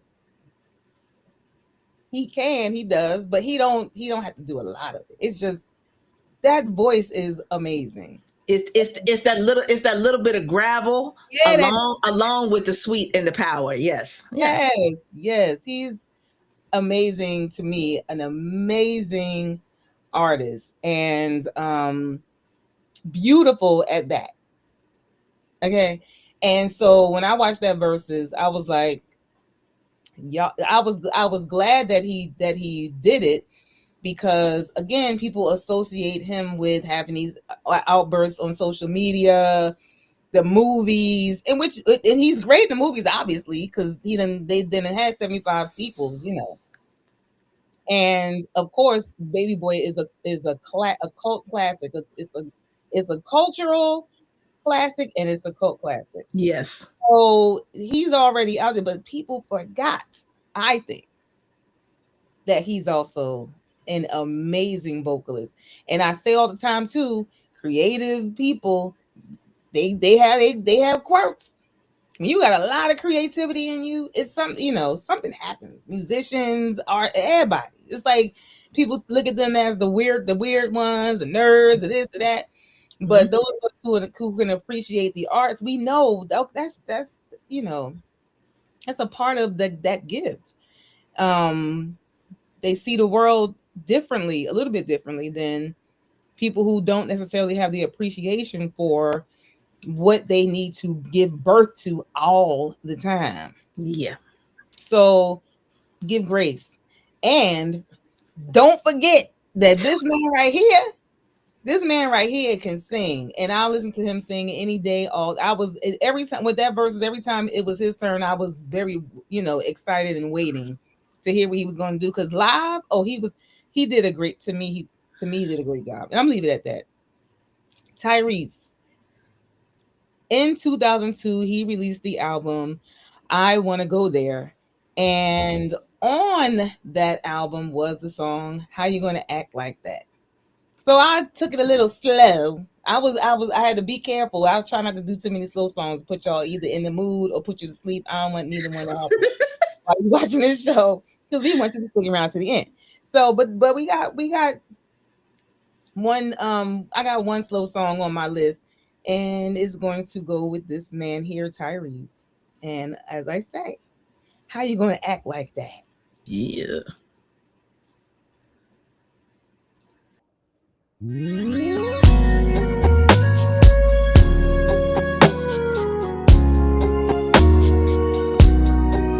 It seems like just the other day that we hooked up.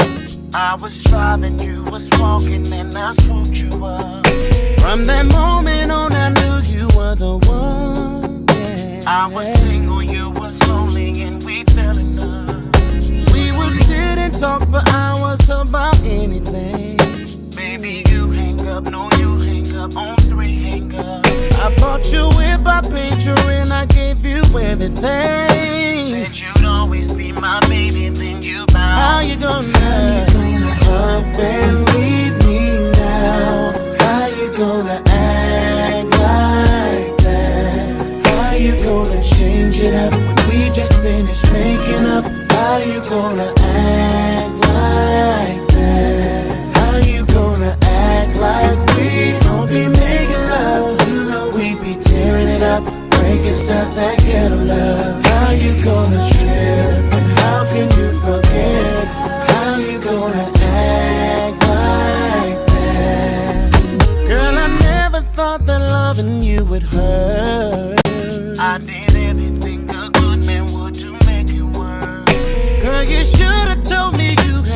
second thought. Like before I put the down on the house we bought.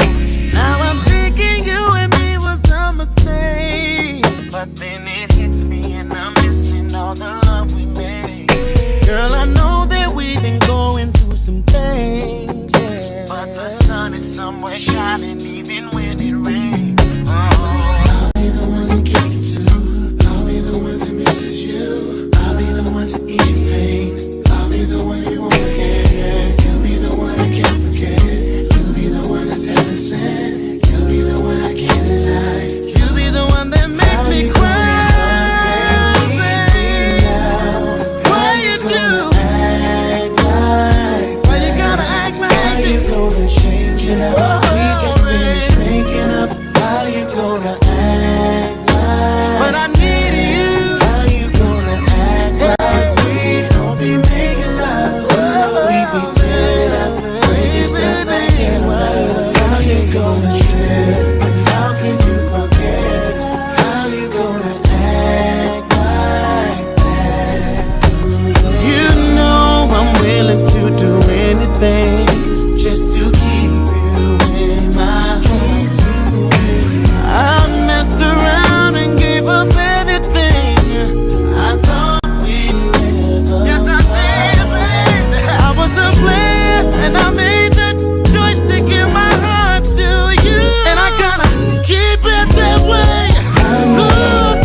All my friends became your friends. All my ears became your ears. Keeping it ghetto. All I want is you.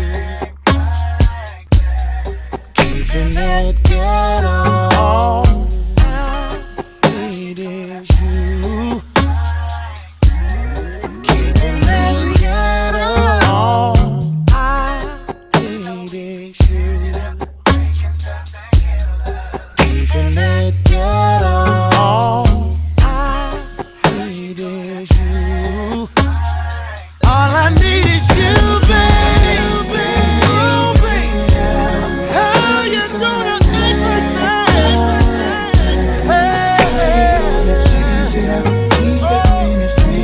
Why you acting so changed? Oh, baby. Everything you want and need, I got you. Hey. Why you acting so changed?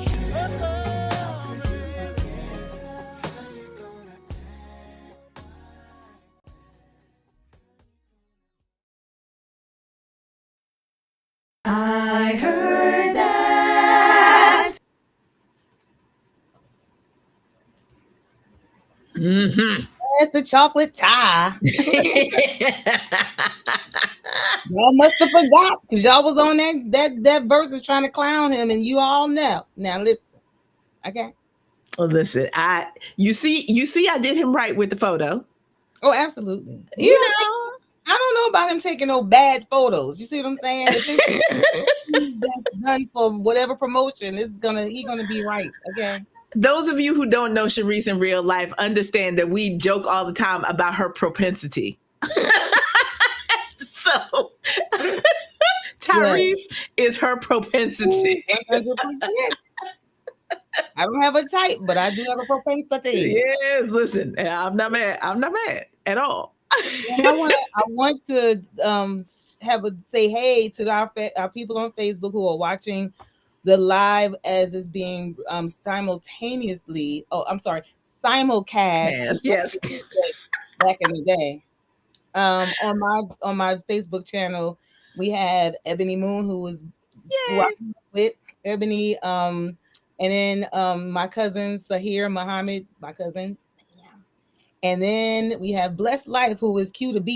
He's usually on the YouTube channel, but he's watching on my Facebook page tonight. And then my friend Tanisha Howard, who I got my nice little accessories from, Black-owned business, Loyal Luxuries LLC. I ain't gonna share that too many times, okay? Because I don't need y'all over there getting in my way. And then our friend Eyes Wide Open, who is AKA Joanna, is watching as well. They can't, for whatever reason, our comments from Facebook are not propagating over here on YouTube. So I just want to say to y'all, hey, I seen you over there. I seen y'all popping up and saying stuff. How you doing? If you want to if you want us to see your comments, come on over here to the YouTube channel. But if not, stay over there where you comfortable. I'll come up and check on you every so often. Well, we definitely appreciate you tuning in. Thank you for being part of our journey this evening. And man, to scan that QR code in the corner while some of you have. I didn't realize that when you did, it would pop up on my screen, so I can see when you scan. Thank you. Thank you for your support. Show up and show out over here for Soul Sanctuary. 24 years. So, one of the things that is essential for people to understand about Philly is that it really, when we talk about this community, it really has been a family. That the friendships are genuine, the support of one another's art has been genuine, and it continues regardless of how many platinum albums have been sold or how many times people have done world tours. The love shown to Philly, in Philly, for Philly is tangible. And so, when people elevate from being in that open mic community that birthed so many of us to being on that world stage, the cheering that happens in your soul and in real life is so huge, because we know Philly is not an easy audience, y'all. The proving ground of Philadelphia has told itself time and time again, we are hard folks to please, but we celebrate those people who push through and make sure that they are heard. And that is definitely true of this next native son whose music I am sharing, from his album Just Listen. This is Musiq Soulchild with Half Crazy. Yes.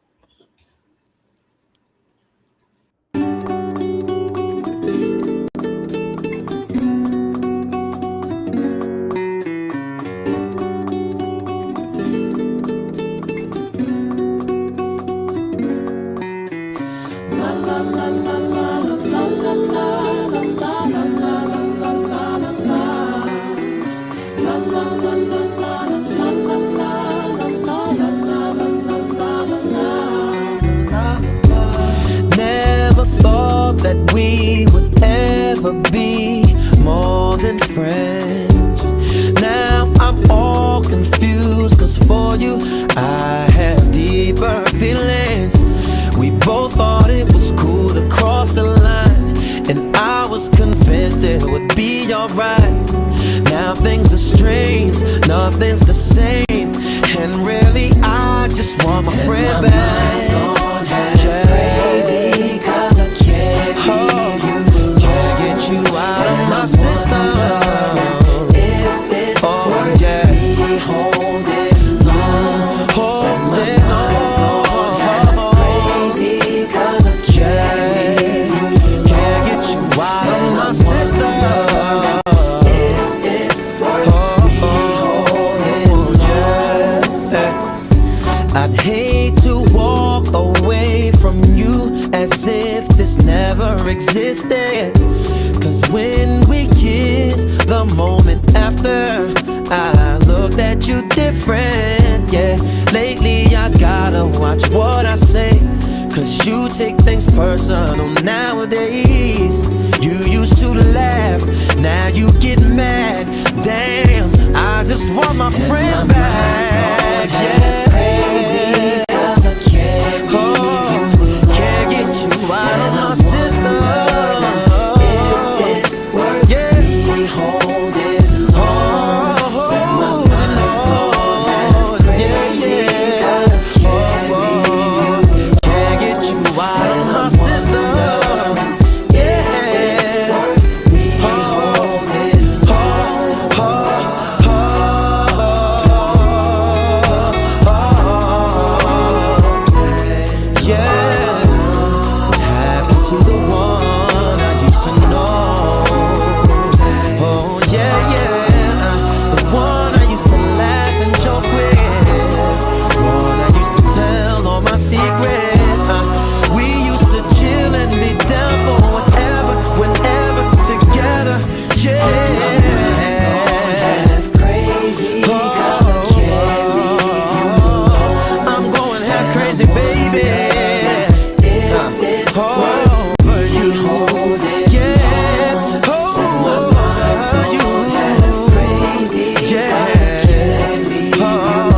just don't know what to do now.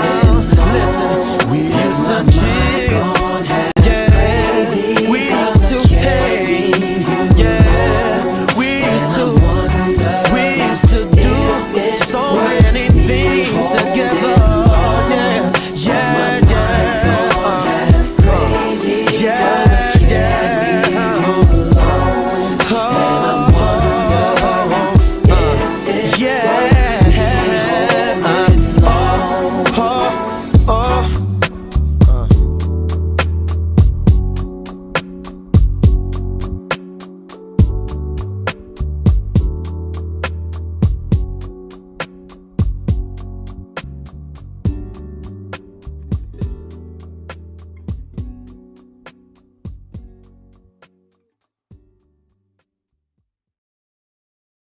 I heard that.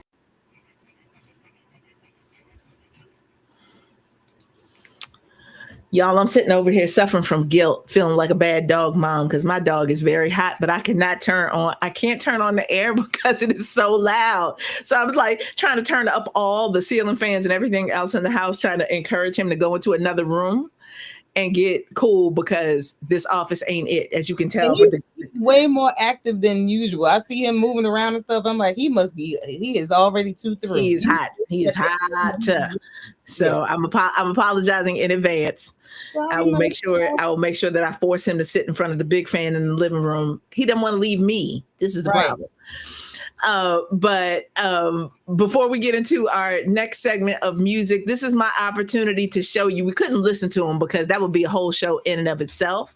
But you all know that one of the things that is essential to this show and to the way the Soul Sanctuary interacts in the world overall is the fact that we talk to artists. We want to hear from artists about why they do what they do, about what inspires them, who inspires them, why their creative process is what it is. And so this is a real quick little clip that shows some of the folks that we've had the pleasure of talking to over the years.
And that's just a sample I know what I'm talking about, y'all.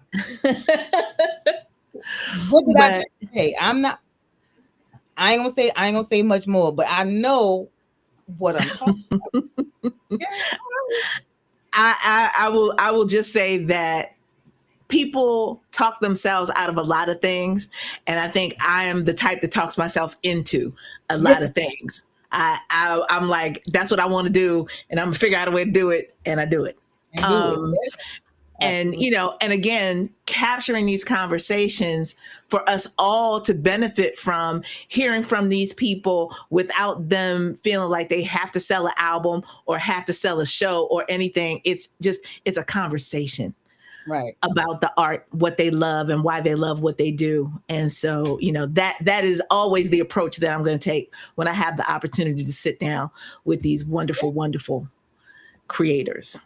They definitely feel comfortable with sharing with you, and that's not something that everybody can say, because I mean, just think about the fact that they have there at some point there's going to be some vulnerability and letting down of defenses to a degree, and they clearly, these artists and more, she only showed y'all like the tip of the iceberg. They definitely have a feeling, and that artists talk, it's not like each one, you know what I'm saying, like what you know about this chick over here, what's going, and the word is always good. That's why you're able to continue to do that with artists who most of us look up to, admire, follow, pay money to see. And that's not a small thing. That's something that people have to hone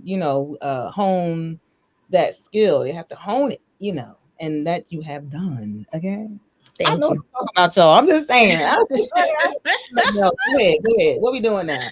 We are going into the music. So we were talking about people being on tour and having longevity in this industry. And this duo, people thought it had reached its end.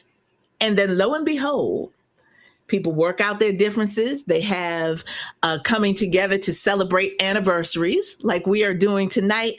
And they are back out on the road again. And I love this because you are giving us an official live performance. Yes. So, and I had to, because I literally just saw this show, the first show on the first stop of this reunion tour of theirs. And they did not disappoint. They were amazing. It's been a while since Floetry performed together, worked together as a group. And again, staying with my sub theme of artists or acts who are active right now. Mm-hmm. Literally last Wednesday, right at the NJPAC, I had the pleasure of being part of history. Again, with the very, very first show of the Floetry tour that they're doing now. Shout out to Joanna who made that happen, and to Sharon who accompanied me. Well, I accompanied her. Oh, however it worked, we were there together. and it was it's so crazy because we know that Marsha Ambrosius has continued to perform over these years, but her partner Natalie, I can't think of her last name right now. We haven't heard from her like that. And so it can make you forget how incredible they are together. Because we know Marsha can sing her whole entire face, all the skin off, the bones, the eyeballs, everything gone. But we forgot how good they are together. Mm-hmm. And as soon as they started, it was like I really did forget. Y'all must have forgot Roy Jones Jr. That was I had forgotten, but it was so good to experience that live and to see, I mean, the way they played off each, it was amazing. It really was. Their show was, and if you get a chance to see it, and if you haven't gotten tickets already, I absolutely encourage you to see it. I saw the very first show on the very first stop right here in Newark, New Jersey. Okay. I was very honored, you know. and I enjoyed it very much. And they really, I mean, you would do yourself a heck of a lot of good to attend this show, this tour. And I'm not an arena show type person, so this being in a smaller venue, it's not a small venue, but it's not a huge one like an arena. So that's my preference, the theater shows. And so this was, I mean, it was perfect for every bit of it was perfect, and I encourage. So amazingly enough, here we are. Their debut album Floetic came out in 2002, and there are so many songs on that. Well, I'm sorry, because I listened to the whole album. I can't tell you what if certain songs were singles or not. We know a couple that definitely were. One I'm sharing tonight is one of those more popular songs. And I had to do it live because even though it's so good on the album, the studio album, you know how me and Steph feel about live recordings. They are absolutely a favorite and preferred around here. And so I had to, and I keep saying to myself, I wish I was one of those people that just and sometimes I do record songs, vocals while I'm at the show, but this time I was just wrapped. Like I couldn't even, you know, I really didn't even think to do any type of, you know, taking pictures and recording, because I was just like really impacted by how great they were, and the fact that it seemed like they just picked up wherever they left off. Their stage presence, their energy, everything was perfect. They looked good and they sounded amazing. And this song was one that, I mean, Marsha went off anyway, but she really went off on this song when we saw her. So I decided to share the live version of Getting Late, which is from the Floetry album Floetic, which was, as we know, released in 2002. Nice. Here we go.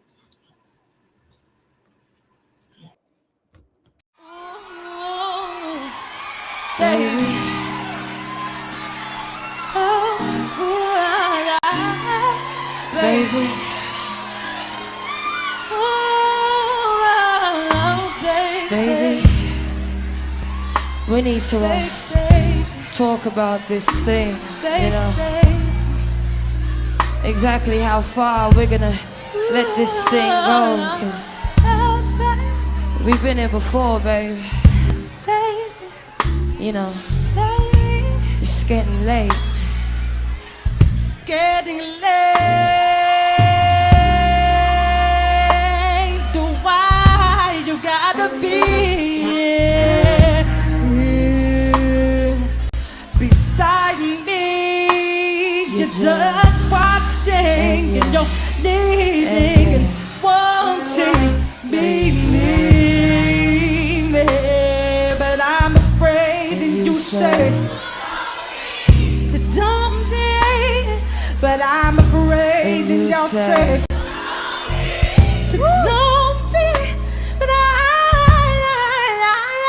so scared that you're gonna hurt me twice.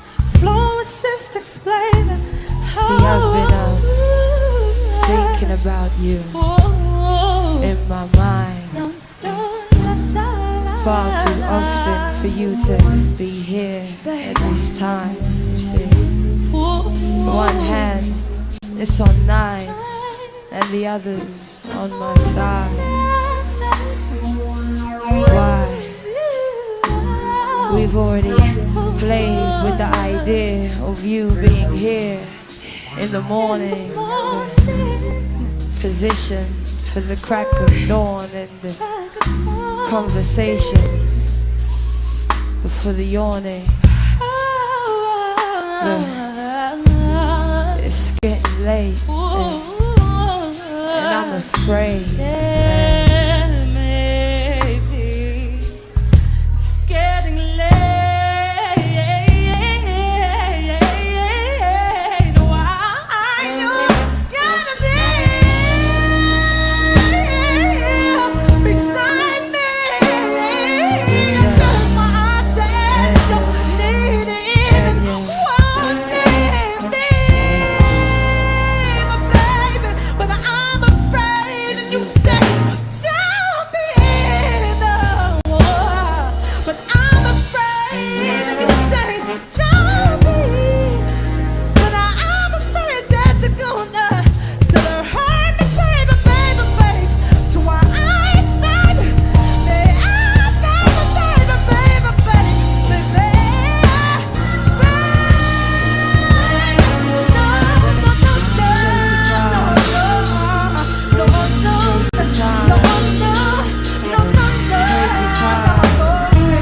don't say mine is a baby.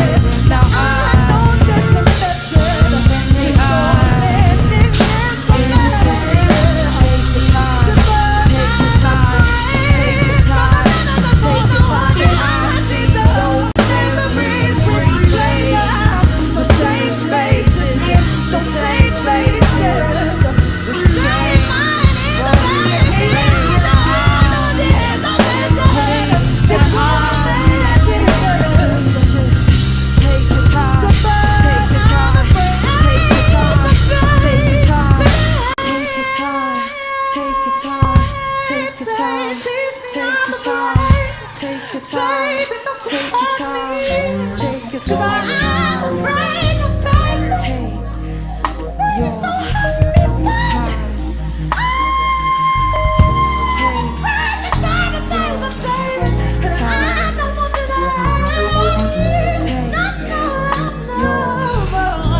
I heard that.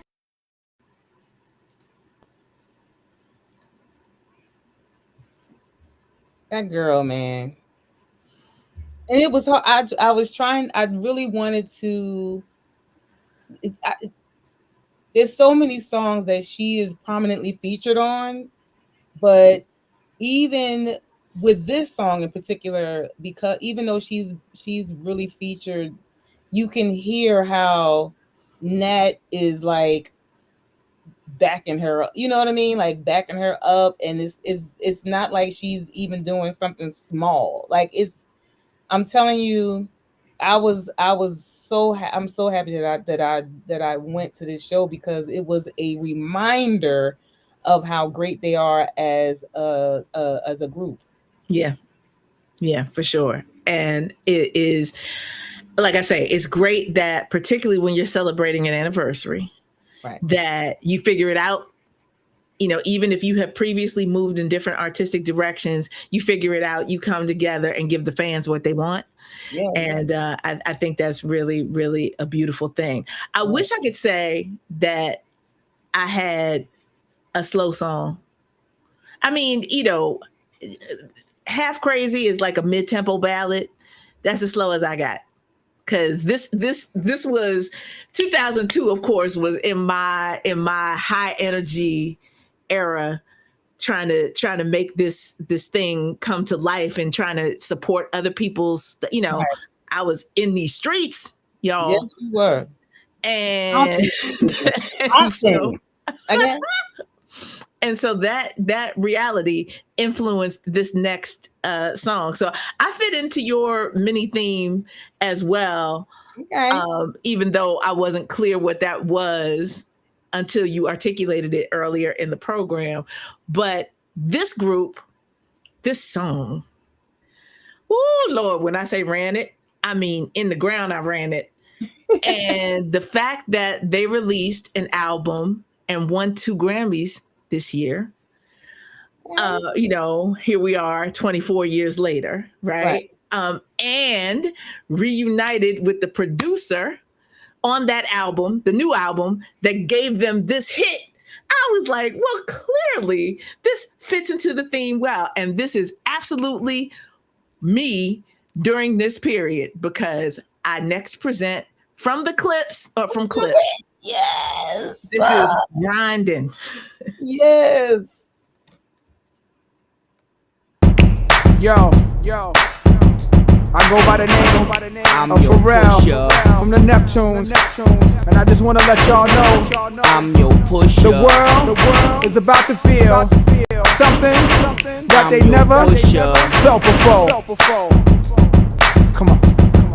From ghetto to ghetto, the backyard to yard, I sell it whip on whip and soft to hard. I'm the neighborhood pusher, call me subwoofer, cause I pump bass like that, Jack. On or off the track, I'm heavy cuz ball till you fall and shoot the duck to the Fetty Gov. Sorry my love, but I'm seeing through these eyes. Benz convoys with the wagon on the side. Only big boys keep deuces on the ride. Gucci Chuck Taylor with the dragon on the side. Man, I make a buck, why scram? I'm trying to show y'all who the fuck I am. The Jews is flirting, be damned if I'm hurting. Legend in 2 games like I'm Pee Wee Kirkland. Platinum on the block with consistent hits, while Pharrell keep talking this music shit.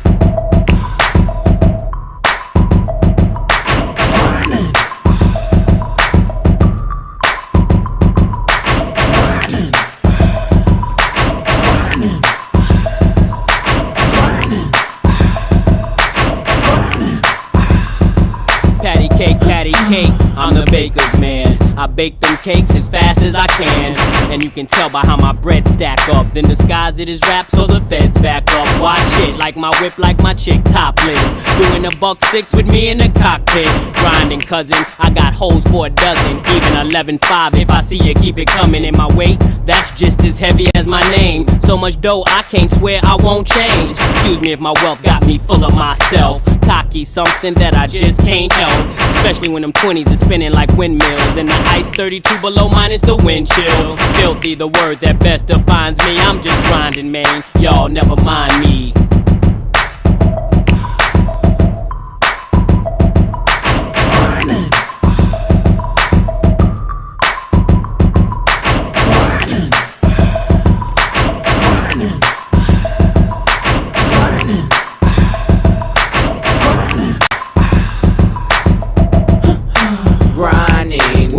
What I keep in a lining. Niggas better stay in line when you see a nigga like me shining. Grinding. You know what I keep in a lining. Niggas better stay in line when you see a nigga like me shining. My grind's about family, never been about fame. Them days I wasn't able, there was always Kane. 4.5 will get you in the game. Anything less is just a goddamn shame. Guess the way, my watch got blue chips in the face. Glock with 2 tips, whoever gets in the way. Not to mention the hideaway that rests by the lake. Consider my raw demeanor the icing on the cake. I'm grinding like a cripple. Balance way through the hood, kids call me Mr. Sniffles. Other hand on my nickel, plated whistle, one eye closed, I'll hit you. As if I was Slick Rick, my aim is still an issue. Lose your soul in whichever palm I'm holding. One'll leave you frozen, the other nodding and dozing. I'm grinding, Jack.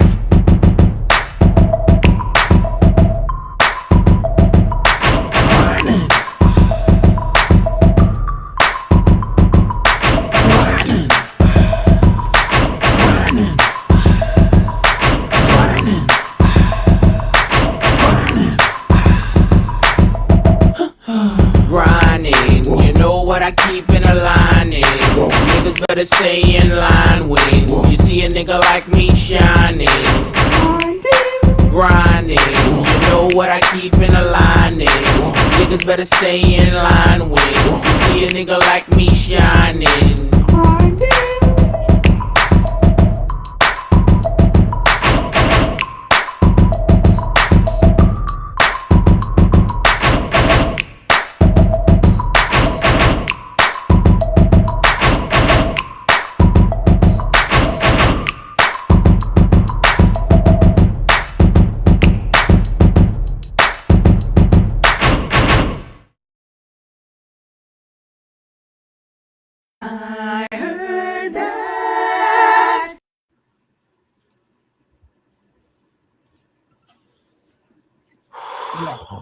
Listen, y'all, I'm a morning person. When Soul Sanctuary first opened, that means that I was generally at the club from 3 in the afternoon to 3 or 3:30 in the morning.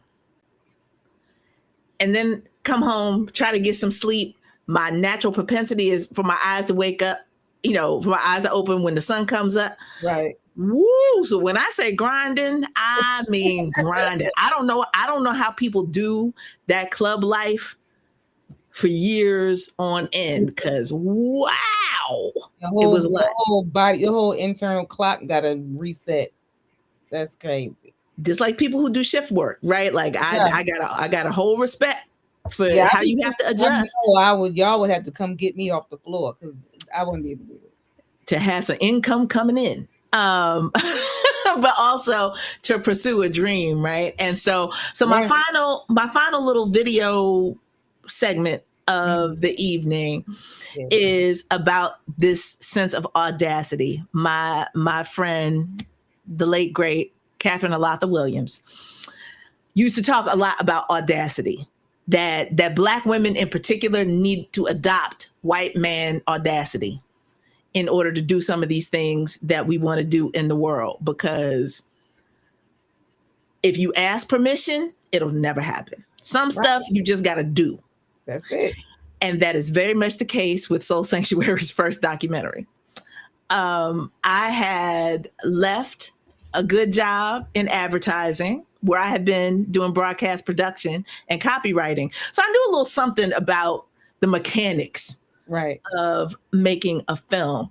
And what really sort of pushed me to get this done is that when Jill's debut album came out, camera crews from all over God's green earth started descending upon Philadelphia, trying to find out what it was in the water here. Right. That all of a sudden, all these artists were coming out of this scene and trying to make things happen. And, it's the way I felt. No real diss to Jay Leno, but you could tell when producers booked certain acts to perform when he was doing the Tonight Show, because he had never heard of them. Right. He didn't have any real feeling about their work. And these folks were coming here with these camera crews internationally. We're coming here. And I'm like, y'all are trying to story, but you're not the story. And it led me to go buy a camera, Stephanie, which I did. And since I was out in the streets anyway, I was like, let me call up some people and tell a Philadelphia story from the inside out. And so that is what led to this film. Now, I still do not feel comfortable calling myself a filmmaker. However, I do recognize that I'm a documentarian. I'm trying to tell the story as it is happening from that real life perspective. And so when my good friend Mike Dennis of Real Black Productions said, Stephanie, you're the only person who can tell this story like this, do it. And then once it was in some working form, he said, now what are you going to do with it? Right. That you got to send it out into the world. And I was like, what? I didn't do it for that. And he was like, do it. And so some opportunities came from that. And that is captured a little bit in this. So my little film that could, no such thing as Neo Soul, has had some really wonderful experiences that as soon as I can pull it up, I'm going to share with you this kind of compilation of 3 different things where you can see some of the places where my little film that could went. Yes.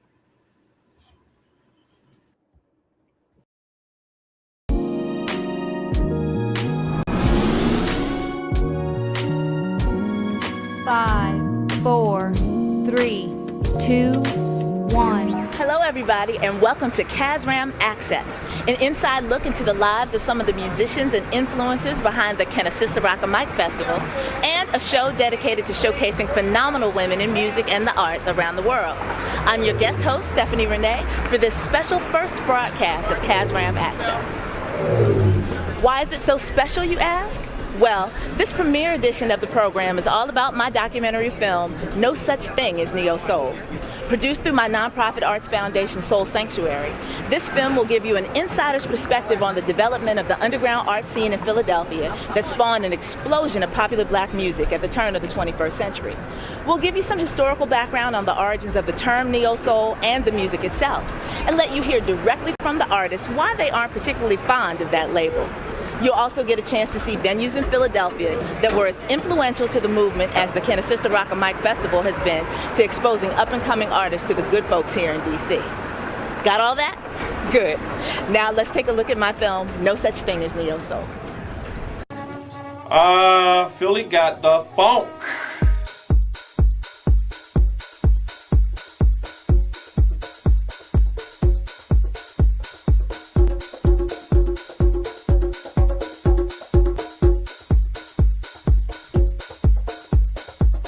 So, you know, what we're hearing, like what they call neo soul is just soul to me. But I think that we should be offended. People who are saying, oh, Philly's now on the map. No, Philly's been on the map forever. And not to mention the fact that because the term neo-soul was something that was media generated, if the artists themselves had called themselves neo-soul, then there probably wouldn't be as much resistance to the title. This is my path, and I just so happen to sing. A lot of people in our world, musically, and just in our generation, that's dealing with all this music and dealing with the question of what's the big deal about this soulful music that everybody's listening to. You know, the big deal about this soulful music is the fact that it's fucking soulful. The main thing is that we keep putting out good music, and we keep trying to be as creative as possible and be true to that.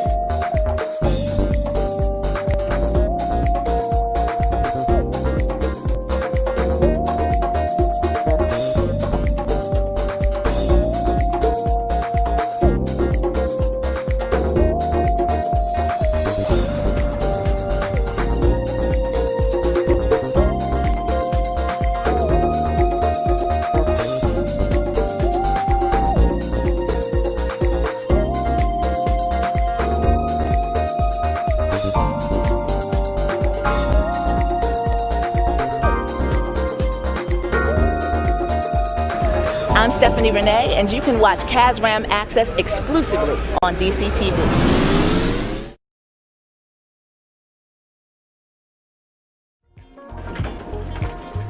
Day 2, or should I say evening 2, was my big night. The night that my documentary, No Such Thing as Neo-Soul, would have its first audience outside of the Philadelphia area.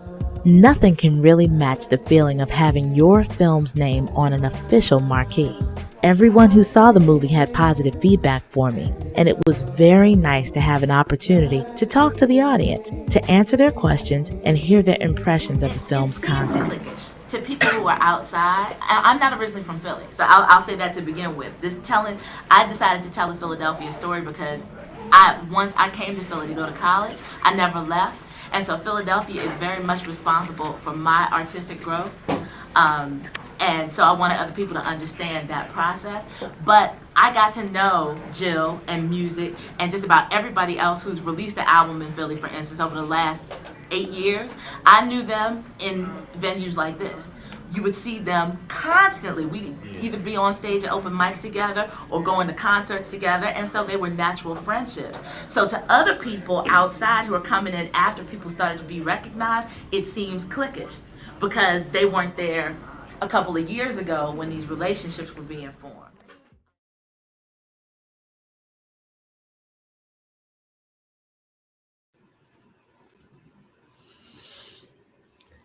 So, you know, Denver Pan-African Film Festival really,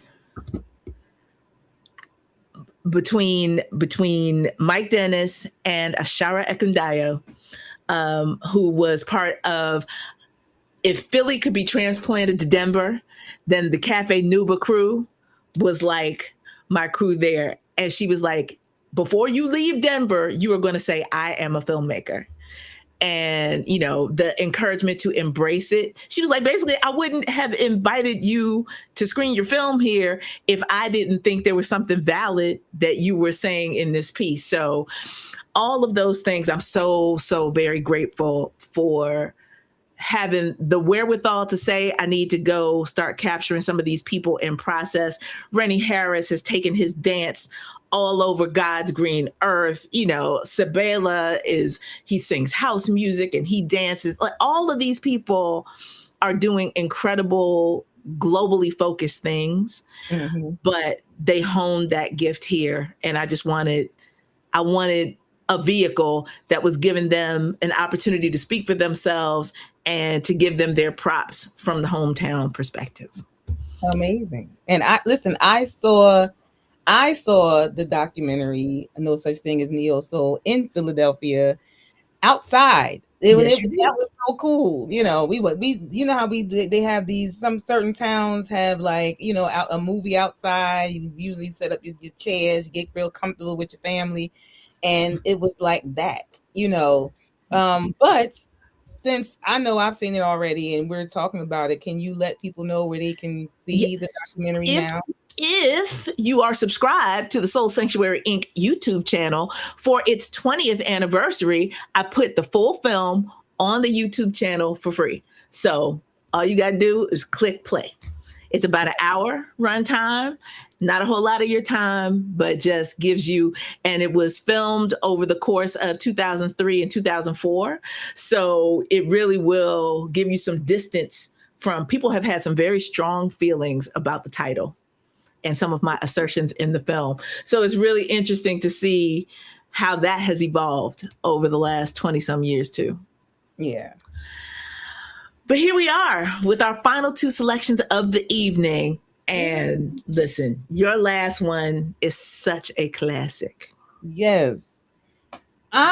Once again, so this artist is not currently on tour. However, he released his most recent album on my birthday in 2025, December 12th, 2025. Yes. Was when he released his most recent album, and it, well, you know, certified banger, but that's what we have to expect from one Nasir Jones, otherwise Nas. And in 2002, he released the album God's Son. And I have this album, and I think I have, let me look at my list before I start lying. Okay, so I have his I have his album, and I have Floetry's album from my list. I also have Just Listen, which Stephanie shared, Music Soul Child song, which I love. That whole album, I don't care what nobody say, Music Soul Child albums are amazing. Yes, they are. Get him. I think I have all of his albums because he's just that good. But anyway, let's go back to Nas. This album here was partly inspired by his mother's passing earlier in that year, 2002. And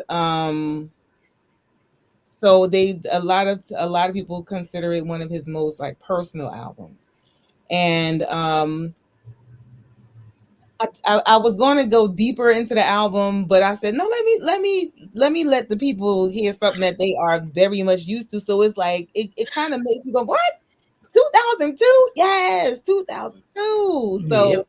I kept it simple with this one. Anything off that album would have been a great choice, but I chose this one because, you know, again, hip hop, and I had a couple of slow songs, so we want to hype y'all up at the end of my song list.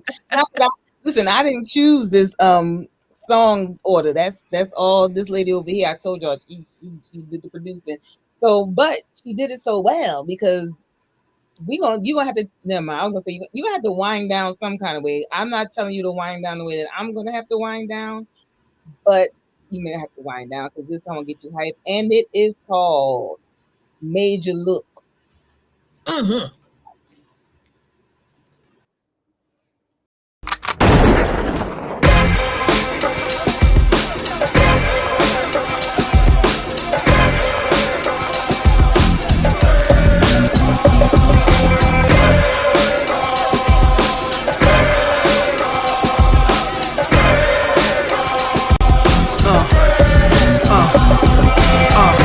Now let's get it all in perspective. For all y'all enjoyment, a song y'all can step with. Y'all appointed me to bring rap justice, but I ain't 5-0, y'all know it's Nas, yo. Grey Goose and a whole lot of hydro. Only describe us as soldier survivors. Stay laced in the best, well dressed with finesse in the white tee, looking for wifey. Thug girl who fly and talk so nicely. Put her in the coupe so she can feel the nice breeze. We could drive through the city, no doubt, but don't say my car's topless. Say the titties is out. Newness, here's the anthem. Put your hand up that you shoot with, count your loot with.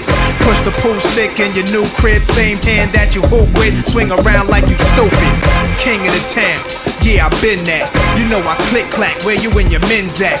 Through the Smurf, through the WAP baseball bat. Rooftop like we bringing 88 back. They shooting. I made you look.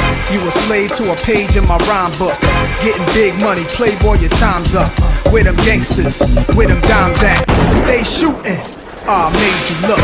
You a slave to a page in my rhyme book. Getting big money, playboy, your time's up. Where them gangsters at? Where them dimes at? This ain't rapping, this is street hop. Now get up off your ass like your seat's hot. My live niggas lit up the reefer. Trunk of the car, we got the street sweeper. Don't start none, won't be none. No reason for your mans to panic. You don't wanna see no ambulances. Knock a pimp's drink down in his pimp cup. That's the way you get Timberland up. Let the music diffuse all attention. Baller convention, free admission. Hustlers, dealers, and killers can move swift. Girls get close, you can feel where the tools kept. All my just coming homies, parolees. Get money, leave the beef alone slowly. Get out my face, you people so phony.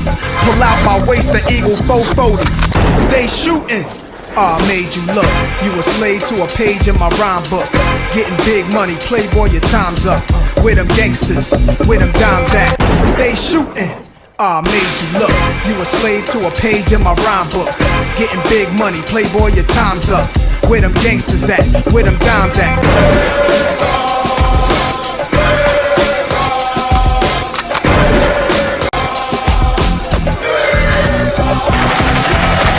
Niggas running, yo, my mood is real rude. I lay you out, show you what still do. Mobsters don't box, my pump shot obliges. Every invitation to fight your punk asses. Like Pun said, you ain't even in me class. Made batch pins, backseat TV plasma. Ladies looking for athletes or rappers. Whatever you choose, whatever you do, make sure he a thug and intelligent too. Like a real thoroughbred is. Show me love, let me feel how the head is. Females who's the sexiest is always the nastiest. And I like a little sassiness, a lot of class. Mommy reaching your bag, past the fifth. I'm a leader at last. This a dawn you with, my nines a spit. Niggas lose consciousness. I heard that. That song could go on for 15 minutes and it would be fine. Where? Fine. Dude just got rhymes upon rhymes upon rhymes. That was his 6th album. It's ridiculous. He was such a young boy when he started. He's so good. He's so good. That the album Distant Relatives with Damian Marley is definitely high up on my all-time. I can run that pretty much from start to finish. I fell upon that album, and that's one that is, especially is, I don't know what it is about the summer. Certain songs, certain stuff I want to listen to. That is always one of those albums that I just play. Yes. Okay? For sure. Well, we are very, very short on time, so I'm not going to belabor the point with my final song of the evening. I told you that basically the program ends up coming full circle with this selection, because if you were here for the very first video package that I played at the top of the program, you saw sort of a roll call of some of the artists that have graced Soul Sanctuary stage in the very beginning, that have gone on to do wonderful things. And not one, but 2 of them are featured on this final song that I'm going to share with you all. Now, this is a hit, right? And as it stands, whether we're talking about house music, this is not that, this is hip hop. But, you know, a lot of these songs have people voices featured that don't get that top line credit in what happens, but they are an integral part of how the song comes together. This song benefits from a message that I use to get me pumped up to address life in all the ways. It uses a Nina Simone sample that is expertly woven into it, but it also features two of my favorite independent artists in the chorus, and that's Abby Dobson, and Shinwa Hawk is the voice that carries the chorus of this song. So if you've just been vibing to the singing and didn't know who it was, now I'm telling you, you can identify specifically the voice that you hear carrying the chorus of this song. So now I got to get it queued up because, of course, I was too busy talking to actually have it ready to go. Okay, so from Talib Kweli, from the album Quality, this is an anthem, a hip hop anthem, if there ever was one. This is Get By. Yes.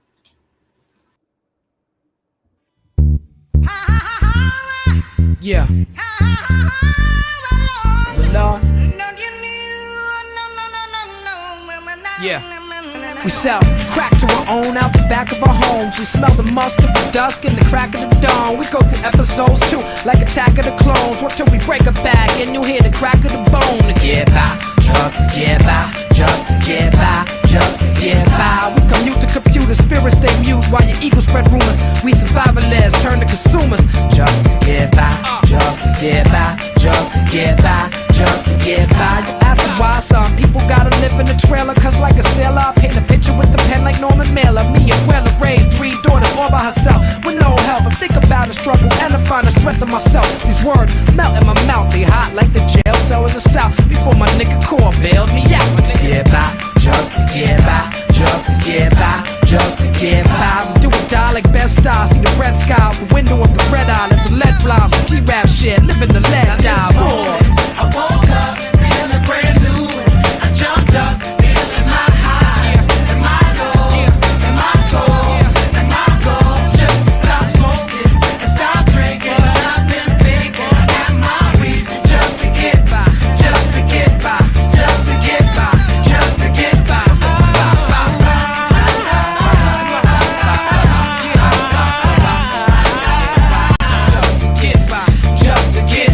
just to get by,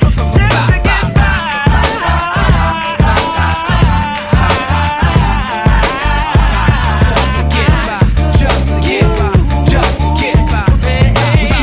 Save the shizzle for sheezy and stay crunk. It's easy to pull a breezy, smoke trees and we stay drunk. Yo, our activism attacking the system. The blacks and Latins in prison, numbers in prison. They victim lacking the vision. Shit, and all they got is rapping to listen to. I let them know we missing you. The love is unconditional, even when the condition is critical. When the living is miserable, your position is pivotal. I ain't bullshitting you now. Why would I lie? Just to get by, just to get by, we get fly. The TV got us reaching for stars, not the ones between Venus and Mars. The ones to be reading for parts. The people get breast enhancements and penis enlargers. Saturday, Sunday, Sunday morning at the feet of the Father. They need something to rely on. We get high on all types of drugs when all you really need is love. To get by, just to get by, just to get by, just to get by. My pants sing like John Lennon. Imagine all the people watch me rock like Paul McCartney from now until the last Beatle drop. This morning I woke up feeling brand new and I jumped up feeling my highs and my lows and my soul and my goals. Just to stop smoking and stop drinking. Lately I'm thinking I got my reasons just to get by, just to get by, just to get by, just to get by. Yo. Some people cry and some people try just to get by for a piece of the pie. We love to eat and get high. We deceive and we lie, and we keeping the fly. Yo, when people decide to keep the skies, you can't see the eyes, see the evil inside. The best people you find, strong and feeble in mind. I stay reading the sign. Yo. Some people cry, some people try just to get by for a piece of the pie. We love to eat and get high. We deceive and we lie, and we keeping the fly. Yo, when people decide to keep the skies, you can't see the eyes, see the evil inside. The best people you find, strong and feeble in mind. I stay reading the sign. Yo.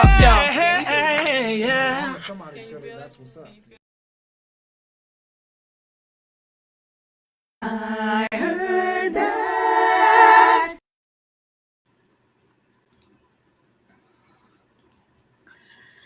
Whew. I love that song, man. Listen, and And it's one of those things where I'm so glad I read the liner notes, right? Because I was like, that sounds like it. Go to the liner notes. I was like, well, hot damn. Surprise. Just excited to hear it and feel it and know that all came together. And you know, and Shinwa and Abby do the farthest thing from hip hop almost imaginable. Right. But yet, talent is talent. Right. It is. Absolutely. And, you know, so all of that. But, you know, despite the fact that we had extra time, here we are, overtime. Oh, so we definitely need to bring this to a close. But my friend, I am so indebted to you for being the fire for my air to say, Steph, don't let this anniversary go by and not like put a stamp on it, like celebrate it, appreciate it. And thanks to you, so much of this came together in this way to let the world know, they can watch it on the replay, to let the world know that Soul Sanctuary has been here for 24 years, and this is the work that we are emotionally and physically invested in doing. And we need people's support to keep doing it, to expand it. Not too big, though. I was telling Sharice earlier, I was like, I'm not trying to be the American Red Cross. Not. Right. Everybody's got their lane. This cultural piece and the up close and personal is my lane. Yeah. And that is what I want to continue to do, and to work with people like Sharice who get it and support it and love it and want to help elevate it, to stay on that path. That is the goal. That is the point.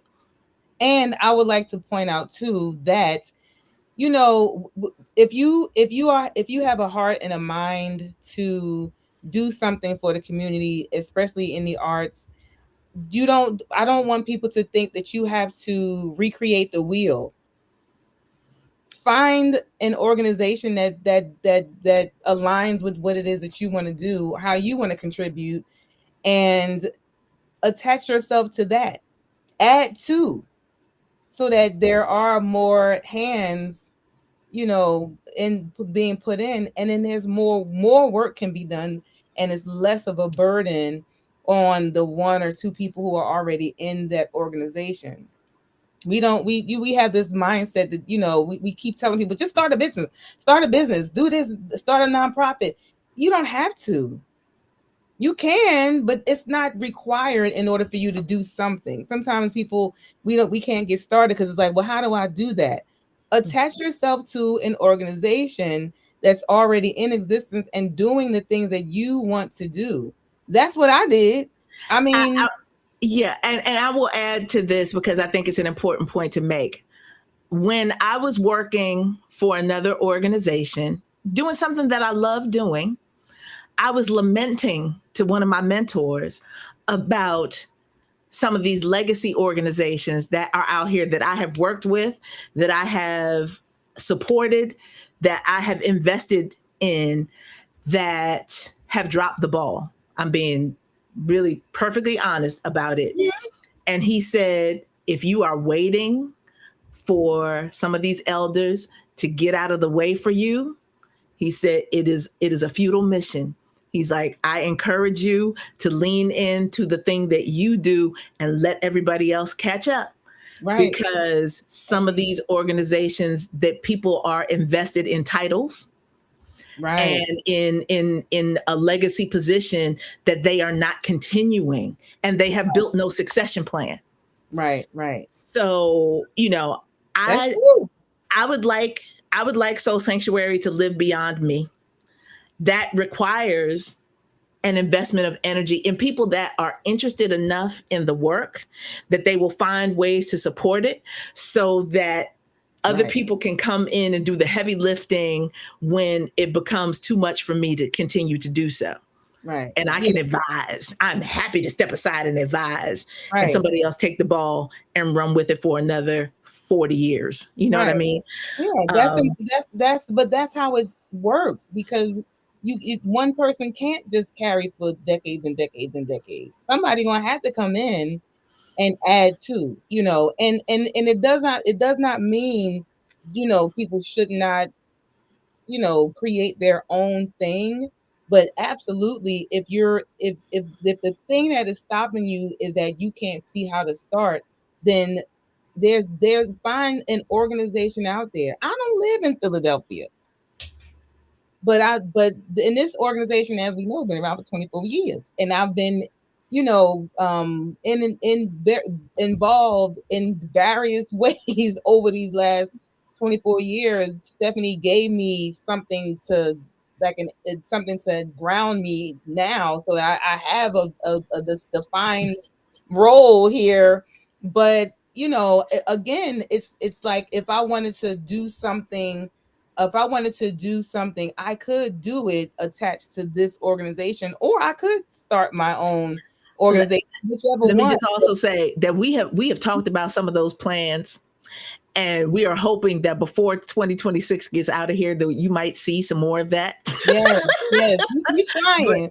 We got some stuff. That we want to share with you all. But that's my last step up onto the soapbox.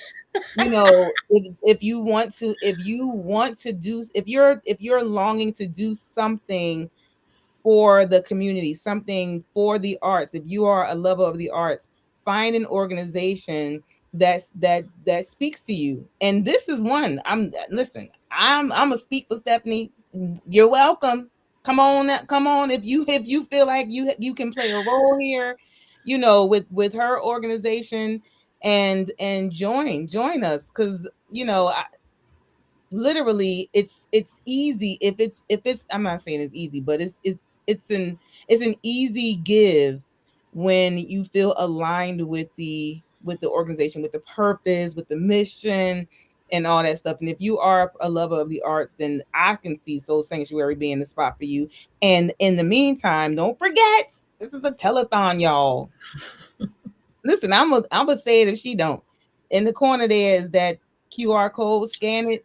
You can on my page, I put a link to the website, and if you click on that link, it'll take you right to the homepage, which has another QR code there too. You can donate. You can do a one-time donation for however much you want. You can do a recurring donation, as I have done, and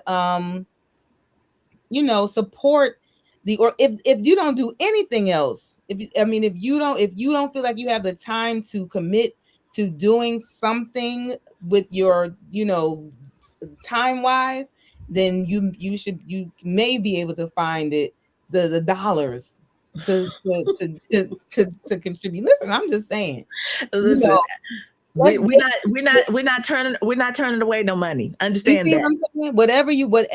Whatever you feel like you can do, at least there's something that that you are contributing to this culture. That you're contributing to this organization that has done so much and been a cornerstone of the arts, at least in the Philadelphia area. Well, starting in the Philadelphia area and then expanding out. I want my name to be on somewhere, on the list of people it is. You see what I'm As saying? a matter of fact, I was like, that's a perfect segue to the end. I will say that in lieu of the time, rather than Sharice running down the songs that we played for the I Heard That portion of it, look for her post or catch this again on the replay, and you'll be able to see all of those things. But I would be remiss. I've tried to do my best throughout the program to make sure that I'm name dropping people who, for these various projects and things that have gone on, who have poured themselves into it. It has not been me shouldering all of the work for all of these 24 years by a long shot. There are so many people who have contributed to what we do. But thanks to Sharice's prodding, a lot of the packages that I have shared with you, the video packages that I've shared with you tonight, are now going to live on the website. I will not promise they will be up by tomorrow, but They will be added to the website so that this history will be right there at the click of a button for people who are visiting the site. And you can refamiliarize yourself with some of the things that we've shared with you tonight about the legacy of this organization and give you a clear understanding of where we will continue to move, the direction we will continue to move in the future. But as our final farewell for this telethon, telecast, coming together of people wherever you happen to be in the world, I would be remiss if I didn't literally roll call all of the people who, from all of these various things, when I've been keeping track of donations and various investments in these things, if I didn't put you up here by name to let you know how much I love and appreciate you. And this only happens because of you. And I mean that from the bottom of my heart. Thank you for riding with me, however long it's been. If it's been all 24 years or if it's just been tonight, I thank you for taking the time to tune in and be a part of this. And please do not make it your last time. Like, subscribe on the YouTube channel so you get notifications of when we're doing other broadcasts. And if you're on the website to make a donation, you can also fill out the little box, leave your email address so that you can receive correspondence about other things that we're doing in the world. You would never know about photographic memory. That's not one of those things that gets shouted from the rooftops. That's one of the things that goes directly to our supporters in their inbox when we're doing those kinds of digital or physical installations. So that's how you can really stay tuned in and focus to all the things that we have going on. So our So Long this evening will be in video form, and hopefully in 2 weeks, we'll be back doing this again. If not, if you're subscribed, at least you will know when the next show is coming. So we really, really thank you all so much. Thank you for your support, and we'll be back soon.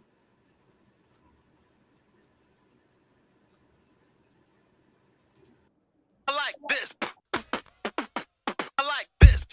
I like this. I was young and didn't have nowhere to run. I needed to wake up and see what's in front of me. Now, there has to be a better way. Say it again, a better way to show I'm grateful. So I thought of this song to show my appreciation for loving me so long. You don't know how much you mean to me. 'Cause even though time got rough, you never turned away. You were right there. And I thank you, thank you. When I felt I had enough, you never turned away. You were right there. And I thank you, thank you.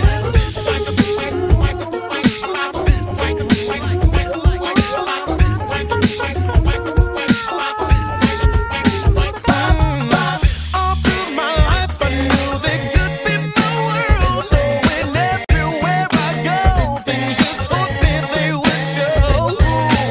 So many times and changes you see through. I sure not feel something without you. That's all